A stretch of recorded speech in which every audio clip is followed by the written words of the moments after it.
So, good evening all. നമ്മളുടെ current affairs സെഷനിലേക്ക് നിങ്ങൾക്ക് ഏവർക്കും സ്വാഗതം. വളരെ പ്രധാനപ്പെട്ട കറണ്ട് അഫയേഴ്സ് ആണ് നമുക്ക് മെയ് വീക്ക് 2 കറണ്ട് അഫയേഴ്സിലേക്കാണ് നമ്മൾ കടന്നു പോകുന്നത്. ഒരുപാട് ഹിസ്റ്റോറിക്കൽ ആയിട്ടുള്ള അല്ലെങ്കിൽ എക്കണോമിക്കൽ ആയിട്ടുള്ള എൻവയോൺമെന്റൽ റിലേറ്റഡ് ആയിട്ടുള്ള ധാരാളം കറണ്ട് അഫയേഴ്സ് ഈ ഒരു കാലഘട്ടത്തിലുണ്ട്. So let us look into detail. Gopal Krishna ഗോഖലെയുടെ ബർത്ത് ആനിവേഴ്സറിയുമായി ബന്ധപ്പെട്ട ഒരു കറണ്ട് അഫയേഴ്സ് ന്യൂസ് ആണ് നമ്മൾ ആദ്യമായിട്ട് കാണാൻ പോകുന്നത്. Let me put you on mute. Participants on mute leader. You can unmute. Keto. Nangalku thane unmute from there.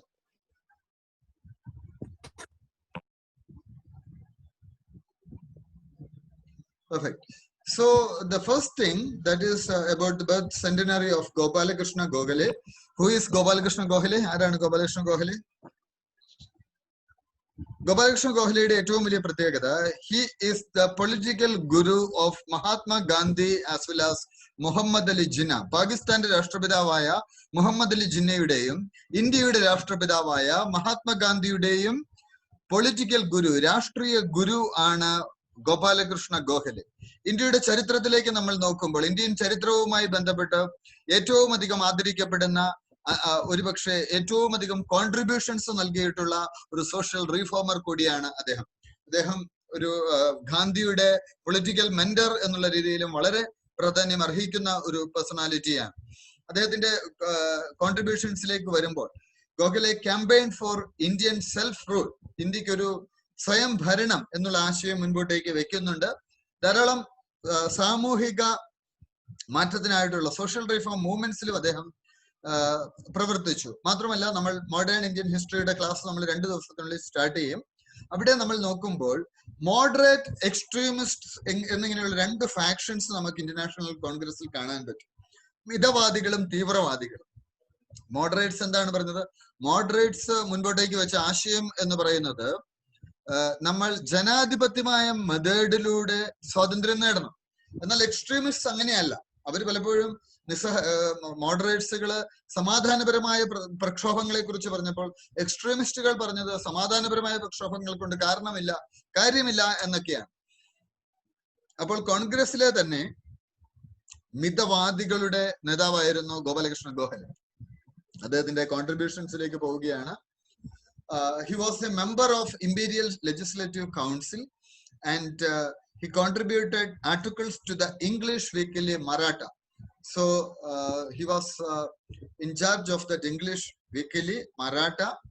Then he served as the secretary of Deccan Education Society. ഈ ഓരോ points important ആണ്. കാര്യം prelim ബേസിസിൽ നിങ്ങൾക്കറിയാം ഇങ്ങനെ ഏതെങ്കിലും ഒരു question വരാനുള്ള possibility ഉണ്ട്. അതുകൊണ്ട് തന്നെ ഓരോ പോയിന്റും കൃത്യമായിട്ട് പഠിച്ചു പോയിട്ടേ കാര്യമുള്ളൂ.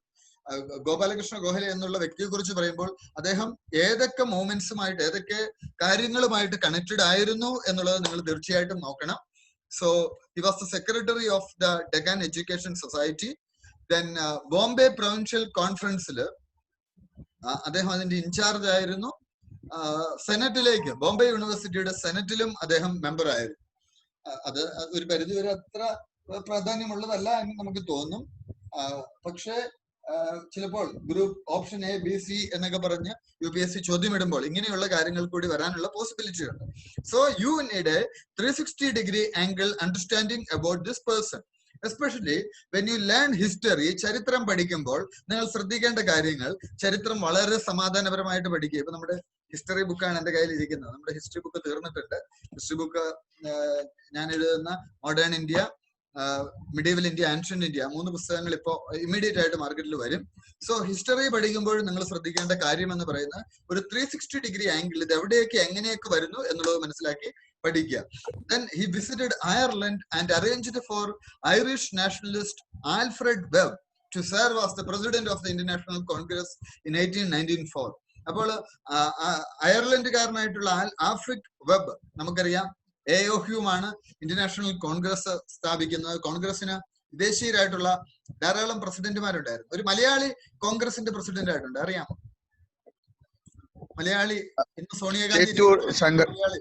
ആരാണ്? ചേറ്റൂർ ശങ്കരനാരായണൻ. നിങ്ങളുടെ നാട്ടുകാരനാണ് അല്ലേ ശ്യാം? അതുകൊണ്ടാണ് അറിയാവുന്നത്. പക്ഷെ പാലക്കാട്ടുകാർക്കൊക്കെ അറിയോ ഇങ്ങനെ ഒരാൾ ഉണ്ടായിരുന്നു എന്നുള്ളത്, പല മലയാളികൾക്കും അറിയത്തില്ല. ഇന്നത്തെ നേതാക്കന്മാർക്കും അറിയില്ല. അതെ, കോൺഗ്രസിന്റെ നേതാക്കൾക്കും അറിയില്ല. പൊതുവെ മലയാളികൾക്ക് തന്നെ ഒരുപാട് മലയാളികള് ഇന്ത്യയുടെ ചരിത്രവുമായി ബന്ധപ്പെട്ട് പോകുമ്പോഴുണ്ട്. Forgotten heroes, there are many forgotten heroes like Chempakaraman Pillai എന്ന് പറയുന്ന ഒരു വ്യക്തിയുണ്ട്. അദ്ദേഹം ഹിറ്റ്ലറുടെ നാസി പാർട്ടി, ഞാൻ നിങ്ങളുടെ ക്ലാസ്സിൽ പറഞ്ഞിട്ടുണ്ട്, നാസി പാർട്ടിയുടെ പോളിറ്റ് ബ്യൂറോ മെമ്പർ ആയിരുന്നു അദ്ദേഹം. ഹിറ്റ്ലറിന് ഒരിക്കൽ അദ്ദേഹത്തെ പേടിയായിരുന്നു, മലയാളിയായിരുന്നു, അയാളെ ഹിറ്റ്ലറിന് പേടിയായിരുന്നു. അവസാനം ഹിറ്റ്ലർ എന്ത് ചെയ്തെന്ന് ചോദിച്ചാല്, ഈ ഹിറ്റ്ലറുടെ നാസി പാർട്ടിയുടെ പോളിറ്റ് ബ്യൂറോ എന്ന് പറയുമ്പോൾ ഏറ്റവും പവർഫുൾ ബോഡിയാണ്, 6-7 പേരേ ഉള്ളൂ, അതിലൊരാളായിരുന്നു ഈ മലയാളി. അവസാനം ഹിറ്റ്ലറിന്റെ കയ്യിലേക്ക് അധികാരത്തിൽ വന്നപ്പോൾ അദ്ദേഹത്തെ ഇല്ലായ്മ ചെയ്യുകയായിരുന്നു ചെയ്തത്. What ever it is, there are such personalities, they are connected with Kerala also. So കോൺഗ്രസിന്റെ പ്രസിഡന്റ് ആയിട്ട് ആൽഫ്രഡ് വെബ് കടന്നു വരുന്നതിനെ കുറിച്ച് നിങ്ങൾ മനസ്സിലാക്കുക. And he was A member of Pune municipality. ഇതൊക്കെ ഈ ഓപ്ഷൻസിൽ വരാം, തിരിച്ചു മറിച്ചും ഒക്കെ ഇടാം. And twice elected as it's president, Pune municipal കൗൺസിലിന്റെ പ്രസിഡന്റ് ആയിരുന്നു. അദ്ദേഹത്തിന്റെ വലിയൊരു പ്രവർത്തന മണ്ഡലം എന്ന് പറയുന്ന ഈ പാവപ്പെട്ടവർക്ക് വേണ്ടിയിട്ടുള്ള പ്രവർത്തനം, അവരുടെ ഇഷ്യൂസ് അദ്ദേഹത്തിന്റെ അടുത്തേക്ക് വരുമ്പോൾ അത് സോൾവ് ചെയ്ത് കൊടുക്കാനുള്ള ഒരു താല്പര്യം അദ്ദേഹം കാണിച്ചിരുന്നു. Then he published a daily newspaper titled Jnana Prakash. So ഈ പത്രത്തിന്റെ പേരൊന്ന് പഠിക്കുക, ഇന്ന് പഠിച്ചു പോകുമ്പോൾ പഠിക്കുക. സിവിൽ സർവീസിന് പഠിക്കുമ്പോൾ വാരി വലിച്ചു പഠിക്കേണ്ട കാര്യമില്ല, ഒത്തിരി പഠിക്കേണ്ട കാര്യമില്ല. Civil service is so simple, don't make it complicated. ഇതിനകത്ത് ഇപ്പൊ ഞാൻ കഴിഞ്ഞ ദിവസം നിങ്ങളോട് ക്വസ്റ്റ്യൻസ് ഒക്കെ ചെയ്യാൻ പറഞ്ഞു. ചില ക്വസ്റ്റ്യൻ ഒക്കെ ചെയ്തപ്പോൾ നിങ്ങൾക്ക് ഭയങ്കര ടഫായിട്ട് തോന്നിയിട്ടുണ്ടാവും. പക്ഷെ നമ്മൾ പ്രിപ്പറേഷൻ തുടങ്ങി വരികയാണ്, ഇതെല്ലാം വളരെ ഈസി ആയിട്ട് നിങ്ങൾക്ക് മാറും. ഇപ്പൊ ഒരു മല കാണുമ്പോ നമുക്ക് തോന്നും it is very difficult to conquer, അല്ലെ? ഇപ്പൊ ഒരു മൂവി ഈയിടെ ഉണ്ടായിരുന്നു, എന്താ മൂവിയുടെ പേര്? ഒരു മനുഷ്യൻ ഒറ്റയ്ക്ക് ഒരു മല തുറക്കുന്ന മാഞ്ചി. ഞാൻ ക്ലാസ്സിൽ പറഞ്ഞിരുന്നു അല്ലെ, ആമസോൺ പ്രൈമിലൊക്കെ ഉണ്ടെന്ന് തോന്നുന്നു. മാഞ്ചിയുടെ കാര്യം പറഞ്ഞിരുന്നു. മാഞ്ചി ആ സിനിമ ഒരു നല്ല മോട്ടിവേഷണൽ മൂവിയാണ്. നിങ്ങൾക്കൊക്കെ എപ്പോ സിവിൽ സർവീസ് ഡിഫിക്കൽട്ട് ആണെന്ന് തോന്നുന്നു, ഈ മാഞ്ചി എന്ന് പറഞ്ഞ മൂവി കാണും. ഒരു ഒറ്റ മനുഷ്യൻ ഒറ്റയ്ക്ക് ഒരു വലിയ മല മറിക്കുന്ന സ്റ്റോറിയാണ് മാഞ്ചി എന്ന് പറയുന്ന സ്റ്റോറി. അപ്പൊ വലുതായിട്ട് ഇപ്പൊ തോന്നും, but it is not that much difficult. Civil സർവീസിൽ വേണ്ടത് കണ്ടിന്യൂസ് മോട്ടിവേഷൻ ആണ്, കണ്ടിന്യൂസ് ഫോക്കസ് ആണ്, വേറെ ഒന്നും വേണ്ട. കൃത്യമായിട്ട് ഫോളോ ചെയ്യേണ്ട കാര്യങ്ങൾ ഫോളോ ചെയ്യും. ഇത് തന്നെയാണ് KIS വേണ്ടത്. KIS മെയിനിലേക്ക് വരുമ്പോഴും ഇത് തന്നെയാണ് നമുക്ക് ആവശ്യം. So he was later elected to the council of India of the governor general of India in 1903. പ്രധാനപ്പെട്ടതാണ്. ഗവർണർ ജനറലുടെ കൗൺസിലേക്കും തെരഞ്ഞെടുക്കപ്പെട്ടിരുന്നു. പിന്നെ അദ്ദേഹത്തിന് ഒരു ബ്രിട്ടീഷ് ഓണർ കിട്ടി. എന്തായിരുന്നു ആ കിട്ടിയ ബ്രിട്ടീഷ് ഓണർ എന്ന് പറയുന്നത്? The Companion of the Order of the Indian Empire. British രാജ്ഞിയുടെ കൺട്രോളിൽ ഇന്ത്യൻ എംപയറിന്റെ കമ്പാനിയൻ എന്നുള്ള ഒരു ഓർഡർ അദ്ദേഹത്തിന് കിട്ടുകയാണ്, പുരസ്കാരം ലഭിക്കുകയാണ്. 1904 ന്യൂ ഇയേഴ്സ് ഓണേഴ്സ് ലിസ്റ്റ് അദ്ദേഹം ആദരിക്കപ്പെട്ടു. അടുത്ത പ്രധാനപ്പെട്ട സംഗതിയാണ്, he was the founder of servants of India society. Servants of India സൊസൈറ്റിയുടെ ഫൗണ്ടർ ആണെന്നുള്ളത് മനസ്സിലാക്കുക. അത് എന്താ ചെയ്ത്? They trained people to be selfless workers so they could work for the common good of the people. He was also elected as the president of the Indian National Congress. എത്രമാത്രം മേഖലകളിൽ വിരാജിച്ചിരുന്ന മഹത് വ്യക്തിത്വത്തിന്റെ ഉടമയാണ് ഗോപാലകൃഷ്ണ ഗോഖലെ എന്ന് മനസ്സിലാക്കുക. Then he was instrumental in the formation of the Minto-Morley reforms in 1909. നമ്മുടെ history പുസ്തകത്തിൽ Minto-Morley റിഫോംസിനെ കുറിച്ച് പറയുന്നുണ്ട്. ഞാൻ എഴുതിയ ഇന്ത്യൻ ഭരണഘടന എന്ന പുസ്തകത്തിലും അതിനെക്കുറിച്ചുള്ള സൂചനകളുണ്ട്. വളരെ പ്രധാനപ്പെട്ടതാണ്. മിന്റോ-മോർലി ഭരണ പരിഷ്കാരങ്ങൾ പഠിക്കുക. ഇന്ന് അതിനെക്കുറിച്ച് ഒരു നോട്ട് എഴുതുക. ഈ ക്ലാസ് കഴിഞ്ഞ ഉടനെ തന്നെ ഒരു നോട്ട് എഴുതുക. സോ മഹാത്മാഗാന്ധി ഒരു പുസ്തകം എഴുതി. ആ പുസ്തകത്തിന്റെ പേര് ഗോഖലെ മൈ പൊളിറ്റിക്കൽ ഗുരു എന്നായിരുന്നു. And he was a mentor to both Muhammad Jinnah and Mahatma Gandhi. ഇന്ത്യയുടെയും പാകിസ്ഥാന്റെയും രാഷ്ട്രപിതാക്കന്മാരുടെ രാഷ്ട്രീയ ഗുരു എന്നുള്ള സ്ഥാനം അവരോധിച്ചിരുന്ന അപൂർവ വ്യക്തിത്വത്തിന്റെ ഉടമ കൂടിയായിരുന്നു ഗോപാലകൃഷ്ണ ഗോഖലെ എന്നുകൂടി നിങ്ങൾ മനസ്സിലാക്കേണ്ടതുണ്ട്. യെസ്, അടുത്ത പേജിലേക്ക് നമ്മൾ പോവുകയാണ്. സോ അദ്ദേഹം മുൻപോട്ടേക്ക് വെച്ച ആശയങ്ങൾ പൊളിറ്റിക്കൽ ലിബർട്ടി, രാഷ്ട്രീയ സ്വാതന്ത്ര്യം, social reform and economic progress, അതിന് ഇന്നും പ്രസക്തി ഉണ്ട് എന്നുള്ളത് മനസ്സിലാക്കുക. Then the second news, that is seasonal advancement in surging glaciers in the Karakoram range. Glaciers എന്ന് വെച്ചാൽ എന്താണ്? മഞ്ഞുപാളികളുടെ വലിയ പ്രത്യേകത എന്താണ്? ലോകത്തിൽ കാലാവസ്ഥാ വ്യതിയാനം ഉണ്ടായിക്കൊണ്ടിരിക്കുകയാണ്. അപ്പൊ ഈ മഞ്ഞുപാളികൾ പലതും ഉരുകിപ്പോകുന്നു. മഞ്ഞുപാളികൾ ഉരുകുമ്പോൾ എന്ത് സംഭവിക്കും? ഗ്ലേസിയേഴ്സ് ഉരുകുമ്പോൾ അത് കടലിലെ വെള്ളം ഉയരാൻ കാരണമാകും. കടലിലെ വെള്ളം ഉയരുമ്പോൾ എന്ത് സംഭവിക്കും? കടലിലെ വെള്ളം ഉയരുമ്പോൾ പല രാജ്യങ്ങളും വെള്ളത്തിനടിയിലാകും. ടുവാലു, മാൽദീവ്സ് ഒരു 3 മീറ്റർ വെള്ളം കൂടിയാൽ മതി. 3 മീറ്റർ എന്ന് വെച്ചാൽ എന്തോരം ഉണ്ട്? വളരെ കുറച്ച് പൊക്കയുള്ളൂ. ആ 3 മീറ്ററോട് ഉയർന്നാൽ മാലി ദിവസം വെള്ളത്തിനടിയിലാകും. സീ ലെവല് ഉയർന്നാൽ മതി. മാത്രമല്ല ഒരുപാട് നമുക്കറിയാം റീഫ്സ് ഉണ്ട് അല്ലെ? ആ റീഫ്സ് ഒക്കെ നശിക്കാൻ ഇതിടയാകും. ഒരുപാട് സീ പോപ്പുലേഷൻ നശിക്കാൻ ഇതിടയാകും. അപ്പൊ scientist Wadia institute of Himalayan geology, അത് ഡെറാഡൂണിലാണ്. ഡെറാഡൂണിലുള്ള വാഡിയ ഇൻസ്റ്റിറ്റ്യൂട്ട്സിലെ സയന്റിസ്റ്റുകൾ അവര് ഗ്ലേസിയേഴ്സിനെ കുറിച്ചുള്ള പഠനത്തിൽ ഏർപ്പെട്ടു. അവർ കുറച്ച് സീസണൽ അഡ്വാൻസ്മെന്റ് ഈ ഗ്ലേസിയേഴ്സുമായി ബന്ധപ്പെട്ട് കണ്ടു. ഇതെന്താണെന്ന് ചോദിച്ചാൽ സർജിങ് ഗ്ലേസിയേഴ്സിനെ, സർജ് ടൈപ്പ് ഗ്ലേസിയേഴ്സിനെ കുറിച്ചാണ് അവർ പഠനം നടത്തിയത്. ഈ ഗ്ലേസിയേഴ്സിന്റെ സർജിങ് അല്ലെങ്കിൽ സർജ് ടൈപ്പ് ഗ്ലേസിയേഴ്സിന്റെ പ്രത്യേകത, ഇവിടെ ഒരു ഗ്ലേസിയർ വളരെ പെട്ടെന്ന് മൂവ് ചെയ്യും ഒരു പാളികളായിട്ട്. അത് 100 ഇരട്ടി വേഗതയിലാണ്. സാധാരണ ഒരു ഗ്ലേസിയർ മൂവ് ചെയ്യുന്നതിന്റെ 100 ഇരട്ടി സ്പീഡിലാണ് വേവ് ചെയ്യുന്നത്. ചിലപ്പോൾ അത് ക്ലസ്റ്റർ ആയിട്ട് ഒരു ഏരിയയിൽ നിന്ന് മൂവ് ചെയ്യാനുള്ള പോസിബിലിറ്റി ഉണ്ട്. അപ്പൊ ഈ കോൺസെൻട്രേഷൻ ഓഫ് സർജിങ് ഗ്ലേസിയേഴ്സ് നമ്മൾ കൂടുതലായിട്ട് കാണുന്നത് കാനേഡിയൻ ആർട്ടിക് ഐലൻഡ്സിലാണ്. സ്വാൽബാർഡ് എന്ന് പറയുന്ന കാനേഡിയൻ ആർട്ടിക് ഐലൻഡ്സിലാണ്. അലസ്കയിലും ഐസ്ലാൻഡ്സിലും കാണാറുണ്ട്. ഈ ഒരുപാട് പ്രദേശം മഞ്ഞുപാളികൾക്കിടയിലുള്ള പ്രദേശങ്ങളിൽ ഈ മൂവ്മെന്റ് വലിയ പ്രശ്നം ഉണ്ടാക്കത്തില്ല. പക്ഷെ ഇത് എവിടെ പ്രശ്നം ഉണ്ടാക്കും? ഇത് പലപ്പോഴും ഈ പോപ്പുലേഷൻ ഉള്ള വില്ലേജസിന്റെ ഡിസ്ട്രക്ഷന് കാരണമാണ്. ഇപ്പൊ ആർട്ടിക്കിലൊക്കെ ഇങ്ങനെയുള്ള ഈ ഗ്ലേസിയർ മൂവ്മെന്റ് പ്രോബ്ലം ഉണ്ടാക്കുന്നുണ്ടാവില്ല. പക്ഷെ അല്ലാത്ത പ്രദേശങ്ങളിൽ എന്ത് സംഭവിക്കും? പ്രത്യേകിച്ച് നമ്മൾ നോക്കുവാണെങ്കിൽ കാരക്കോരം റേഞ്ചിൽ 40% ഈ ഗ്ലേസിയേറ്റഡ് ഏരിയ ആണ്, ഗ്ലേസിയേഴ്സ് ആണുള്ളത്. അപ്പോൾ മറ്റു സ്ഥലങ്ങളിൽ പുതുതായിട്ട് ജോയിൻ ചെയ്യുന്നവരൊന്ന് നിങ്ങൾ മ്യൂട്ട് ചെയ്യണം, അല്ലെങ്കിൽ ഡിസ്റ്റർബൻസസ് വന്നുകൊണ്ടേയിരിക്കും. മറ്റ് സ്ഥലങ്ങളിൽ ഈ ഗ്ലേസിയേഴ്സിന്റെ മൂവ്മെന്റ് പലപ്പോഴും റോഡുകളുടെ അല്ലെങ്കിൽ ബ്രിഡ്ജസിന്റെ, വില്ലേജസിന്റെ ഒക്കെ തന്നെ നാശത്തിന് കാരണമാകും. ചിലപ്പോൾ അങ്ങനെ അവിടെ ഒരു ഗ്രാമം ഉണ്ടായിരുന്നു എന്ന് പോലും അറിയത്തില്ല, അങ്ങ് ഒലിച്ചങ്ങ് പോകും. നിങ്ങൾ ഉരുളുപൊട്ടൽ കണ്ടിട്ടുണ്ടോ? ഉരുളുപൊട്ടൽ കണ്ടിട്ടുണ്ടായിരുന്നില്ല? കണ്ടവരാരെങ്കിലും ഉണ്ടോ ഈ ഗ്രൂപ്പിൽ? ഉരുളുപൊട്ടൽ കണ്ടു? ഉരുളുപൊട്ടൽ എന്ന് പറഞ്ഞാൽ എന്താണെന്ന് അറിയാവോ? എന്താ ഉരുളുപൊട്ടൽ എന്ന് വെച്ചാൽ? ഉരുളുപൊട്ടുക എന്ന് വെച്ചാല് വിക്ടർ ജോർജ് എന്ന് കേട്ടിട്ടുണ്ടോ? വിക്ടർ ജോർജ്, നിങ്ങൾ റെസ്പോണ്ട് ചെയ്തോളൂ, അല്ലെ ഇതൊരു വൺ മാൻ ഷോ പോലെ ആവും. ശ്യാം മാത്രമേ പറയുന്നുള്ളൂ, ബാക്കിയുള്ളവർക്ക് മ്യൂട്ട് ചെയ്തിട്ട് എന്നോട് ഇന്ററാക്ട് ചെയ്യാം. You have to interact with me. Yeah, Victor George ആരായിരുന്നു? മനോരമ ഫോട്ടോഗ്രാഫർ ആയിരുന്നു. ആരാ ഈ പറയുന്നേ? ഗാലക്സി ടാബുന്നേ ആണെന്നുള്ളൂ. ഓക്കെ, മനോരമയുടെ ഫോട്ടോഗ്രാഫർ ആയിരുന്നു. Very good. Yeah Sangeetha. So മനോരമയുടെ ഫോട്ടോഗ്രാഫർ ആയിരുന്നു വിക്ടർ ജോർജ്. എങ്ങനെ മരിച്ചതെന്ന് അറിയാമോ? എങ്ങനെ മരിച്ചത്? ഞാൻ വിക്ടർ ജോർജിനെ എനിക്ക് ഏറ്റവും ഇഷ്ടപ്പെട്ട ഫോട്ടോഗ്രാഫേഴ്സിൽ ഒരാളായിരുന്നു. അദ്ദേഹം മരിക്കുന്നതിനൊരു 20 ദിവസം മുമ്പ് എനിക്ക് കാണുവാൻ അവസരം കിട്ടി. 20-25 ദിവസം മുമ്പ് കാണുവാനും സംസാരിക്കാനും അവസരം കിട്ടിയിരുന്നു. അദ്ദേഹം ഈ പലപ്പോഴും പ്രകൃതിയുടെ നല്ല നല്ല ഫോട്ടോസ് എടുത്തിരുന്ന ആളാണ്. അപ്പൊ ഈ ഇടുക്കിയില് ഉരുളുപൊട്ടൽ നടന്ന സ്ഥലത്ത് ഈ ഉരുള് പൊട്ടി വീഴുന്ന ഫോട്ടോ കിട്ടാൻ വേണ്ടി അദ്ദേഹം മുന്നോട്ട് കയറിപ്പോയെന്ന ആ മലവെള്ള പാച്ചിൽ അദ്ദേഹവും പെട്ടുപോയി. ഉരുള് പൊട്ടുക എന്ന് വെച്ചാല് ഈ നമ്മുടെ ഭൂപ്രകൃതിയിലുള്ള ഈ പ്രദേശം മുഴുവൻ മണ്ണും അതിനുള്ളിലുള്ള കല്ലും എല്ലാം ആയിട്ട് വെള്ളം നിറഞ്ഞു കഴിയുമ്പോൾ ഇങ്ങനെ അടർന്നു മാറും. അങ്ങനെ ഒരു മല അടർന്നു വീഴുന്നത് കണ്ടിട്ടുണ്ട്.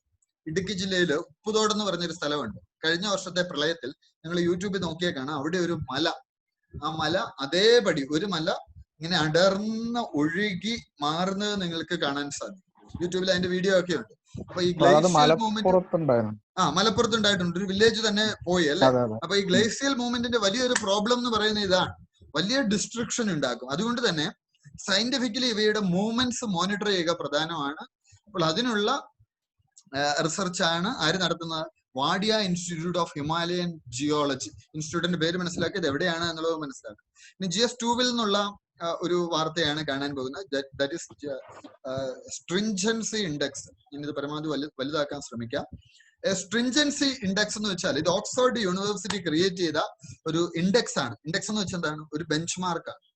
ഒരു കൺട്രിയുടെ, ഒരു രാജ്യത്തിന്റെ കോവിഡിനെതിരെയുള്ള അവരുടെ എന്താ പറയുക, അവരുടെ പ്രതിരോധ പ്രവർത്തനങ്ങൾ എത്രമാത്രം ശക്തമാണ് എന്നുള്ളത് നോക്കുന്ന ഒരു ഇൻഡെക്സ് ആണ് സ്ട്രിഞ്ചൻസി ഇൻഡെക്സ്. ഇതിൽ അവര് എടുക്കുന്ന എന്തൊക്കെയാണെന്ന് ചോദിച്ചാൽ, സ്ട്രിഞ്ചൻസി ഇൻഡെക്സിലേക്ക് പോകുമ്പോൾ 100 മുതൽ 0 to 100 ഇൻഡിക്കേറ്റേഴ്സ് ഉണ്ട്. ഓരോന്നായിട്ട് അവരെടുക്കും. അത് ഉപയോഗിക്കുന്ന എന്താണെന്ന് വെച്ചാൽ ഗവൺമെന്റ്, അതാത് രാജ്യത്തെ ഗവൺമെന്റുകൾ കോവിഡിനോട് എങ്ങനെ പ്രതികരിക്കുന്നു എന്നുള്ളതുമായി ബന്ധപ്പെട്ടാണ് ഇത് എടുക്കുന്നത്. ഇതിൽ 17ഓളം ഇൻഡിക്കേറ്റേഴ്സ് ഗവൺമെന്റ് റെസ്പോൺസുമായിട്ട് കണക്ട് ചെയ്യപ്പെട്ടതാണ്. അപ്പോൾ നിങ്ങൾ നോക്കിക്കഴിഞ്ഞാൽ അവരുടെ പോളിസീസ് അതിന്റെ ഭാഗത്ത് വരും. School, work place closings, public events, public transport, stay at home policies, ഇങ്ങനെയുള്ളതൊക്കെ ഈ മെഷേഴ്സിന്റെ ഭാഗമായിട്ട് വരും. ഇത് ഇന്ത്യയെ കുറിച്ച് എന്താണ് പറയുന്നത്? India enforced one of the strongest lockdowns at an early phase of the case growth. ഇന്ത്യയുടെ ഏറ്റവും വലിയൊരു പ്രത്യേകത, വളരെ ശക്തമായ ലോക്ക്ഡൌൺ നമ്മൾ നടപ്പിലാക്കി. India indeed had one of the strongest lockdown measures in the world at a 100 score since March 22. നമ്മൾ നോക്കുകയാണെങ്കിൽ ഏപ്രിൽ 20 ശേഷമാണ് ഗവൺമെന്റ് കുറച്ചെങ്കിലും നോംസ് ഈസാക്കിയത്, എളുപ്പത്തിലാക്കിയത്. മറ്റു രാജ്യങ്ങളുമായിട്ട് നോക്കുമ്പോൾ ഇന്ത്യയുടെ കേസിൽ ഇന്ത്യയുടെ സ്ട്രിക്ട് ലോക്ക്ഡൌൺ ആണ് ഒരു പരിധി വരെ ഡെത്ത് കർവ് കുറയ്ക്കുവാൻ സഹായിച്ചത്. 18 രാജ്യങ്ങൾ 500-ലധികം കേസസ് ഉള്ളവയുണ്ട്. They called their strictest lockdown, while India had 320. India ഇന്ത്യയിൽ ആ സമയത്ത് 320ഓളം കേസസ് ആയിരുന്നു ഉണ്ടായിരുന്നത്. ഇന്ത്യയെ നോക്കുവാണെങ്കിൽ ഇന്ത്യയിൽ മാർച്ച് 22 വരെ ഏതാണ്ട് 4 ഡെത്തേ ഉണ്ടായിട്ടുള്ളൂ. അപ്പോ മെഷേഴ്സ് ഒക്കെ ഒരു പരിധി വരെ പോസിറ്റീവ് ആണ്. സ്വിറ്റ്സർലൻഡിലായിരുന്ന ആ സമയത്ത് ഒരു ഡെത്ത് പോലും റിപ്പോർട്ട് ചെയ്യപ്പെട്ടിട്ടില്ല. അപ്പൊ ഈ ഡെത്ത് കർവും സ്ട്രിഞ്ചൻസി സ്കോറും ഓക്സ്ഫോർഡ് യൂണിവേഴ്സിറ്റി ഡെവലപ്പ് ചെയ്ത ഒരു സംഗതിയാണ്. ഇതിൽ പ്രധാനമായിട്ട് നമ്മൾ ചർച്ച ചെയ്യുന്നത് ഓരോ രാജ്യത്തിന്റെയും പ്രതിരോധം. 100 സ്കോർ കിട്ടിയ മറ്റു രാജ്യങ്ങൾ എന്ന് പറയുന്നത് ഹോണ്ടുറാസ് ഉണ്ട്, അർജന്റീന ഉണ്ട്, ജോർദാൻ ഉണ്ട്, ലിബിയ ഉണ്ട്, ശ്രീലങ്കയുണ്ട്, സെർബിയ ഉണ്ട്, റുവാണ്ട ഉണ്ട്. അപ്പൊ നമ്മളിവിടെ നോക്കുവാണെങ്കിൽ പലപ്പോഴും സമ്പന്നമായ രാജ്യങ്ങളല്ല, പാവപ്പെട്ട രാജ്യങ്ങൾ പോലും ഈ മെഷേഴ്സ് കോവിഡിനെ നേരിടുന്നതിൽ മികവ് പുലർത്തിയിട്ടുണ്ട് എന്ന് നമുക്ക് കാണാം. What are the 6 World Health Organization's recommendations for relaxing physical distancing measures? Physical distancing measures ചില രാജ്യങ്ങൾ റിലാക്സ് ചെയ്യുന്നുണ്ട്. നമ്മൾ അങ്ങോട്ടേക്ക് അതിലേക്ക് പോവുകയാണ് എങ്കിൽ നമുക്ക് മനസ്സിലാക്കാൻ സാധിക്കുന്ന ഒരു കാര്യം, ഒരു പരിധിവരെ ആ ഒരു ഡിസ്റ്റൻസ് മെഷേഴ്സ് ഇംപ്ലിമെന്റ് ചെയ്തതുകൊണ്ടാണ് പലപ്പോഴും ഒരു ഹൈ റിസ്ക് കേസസ് ഒക്കെ തന്നെ കുറയുവാനിടയായത് എന്ന് നമുക്ക് മനസ്സിലാക്കാം. സോ ഇന്ത്യ 0.7 ഇതായിരുന്നു ഇന്ത്യയുടെ സ്കോർ റേറ്റ്. കൺട്രോളിംഗ് കേസസിൽ ഇന്ത്യ 0 ആണ് വാങ്ങിയിരുന്നത്. ഹയസ്റ്റ് സ്കോർ ഇൻഡെക്സിൽ 0.9 ആണ്. അപ്പൊ അതിനടുത്ത് വരെ ഇന്ത്യ എത്തിയിട്ടുണ്ട്. ഐസ്ലാൻഡും ഹോങ്കോങ്ങും ക്രൊയേഷ്യയും ട്രിനിഡാഡ് ആൻഡ് ടൊബാക്കോയുമാണ് 0.9 ഹൈ സ്കോർസിലേക്ക് വന്നിട്ടുള്ളത് എന്നുള്ളത് കൂടി മനസ്സിലാക്കുക. അടുത്ത യൂറോപ്യൻ കോർട്ട് ഓഫ് ജസ്റ്റിസിന്റെ ഒരു ഓർഡർ ആണ്. ന്യൂസിലുണ്ടായിരുന്നു. ഒരു പരിധി വരെ ഇമ്പോർട്ടന്റ് ആണോ എന്ന് ചോദിച്ചാൽ ഇമ്പോർട്ടന്റ് അല്ല. കാര്യം ഒരു യൂറോപ്യൻ ജർമ്മനിയിലെ ഒരു കോൺസ്റ്റിറ്റ്യൂഷണൽ കോർട്ട് അവരെന്താ ചെയ്തതെന്ന് ചോദിച്ചാൽ യൂറോപ്യൻ യൂണിയന്റെ കോർട്ട് ഓഫ് ജസ്റ്റിസിന്റെ ഒരു റൂളിംഗ്, അതിനെ അവര് എന്ത് ചെയ്തു, ആ റൂളിംഗ് അവര് ക്വസ്റ്റ്യൻ ചെയ്തു, ലീഗാലിറ്റി.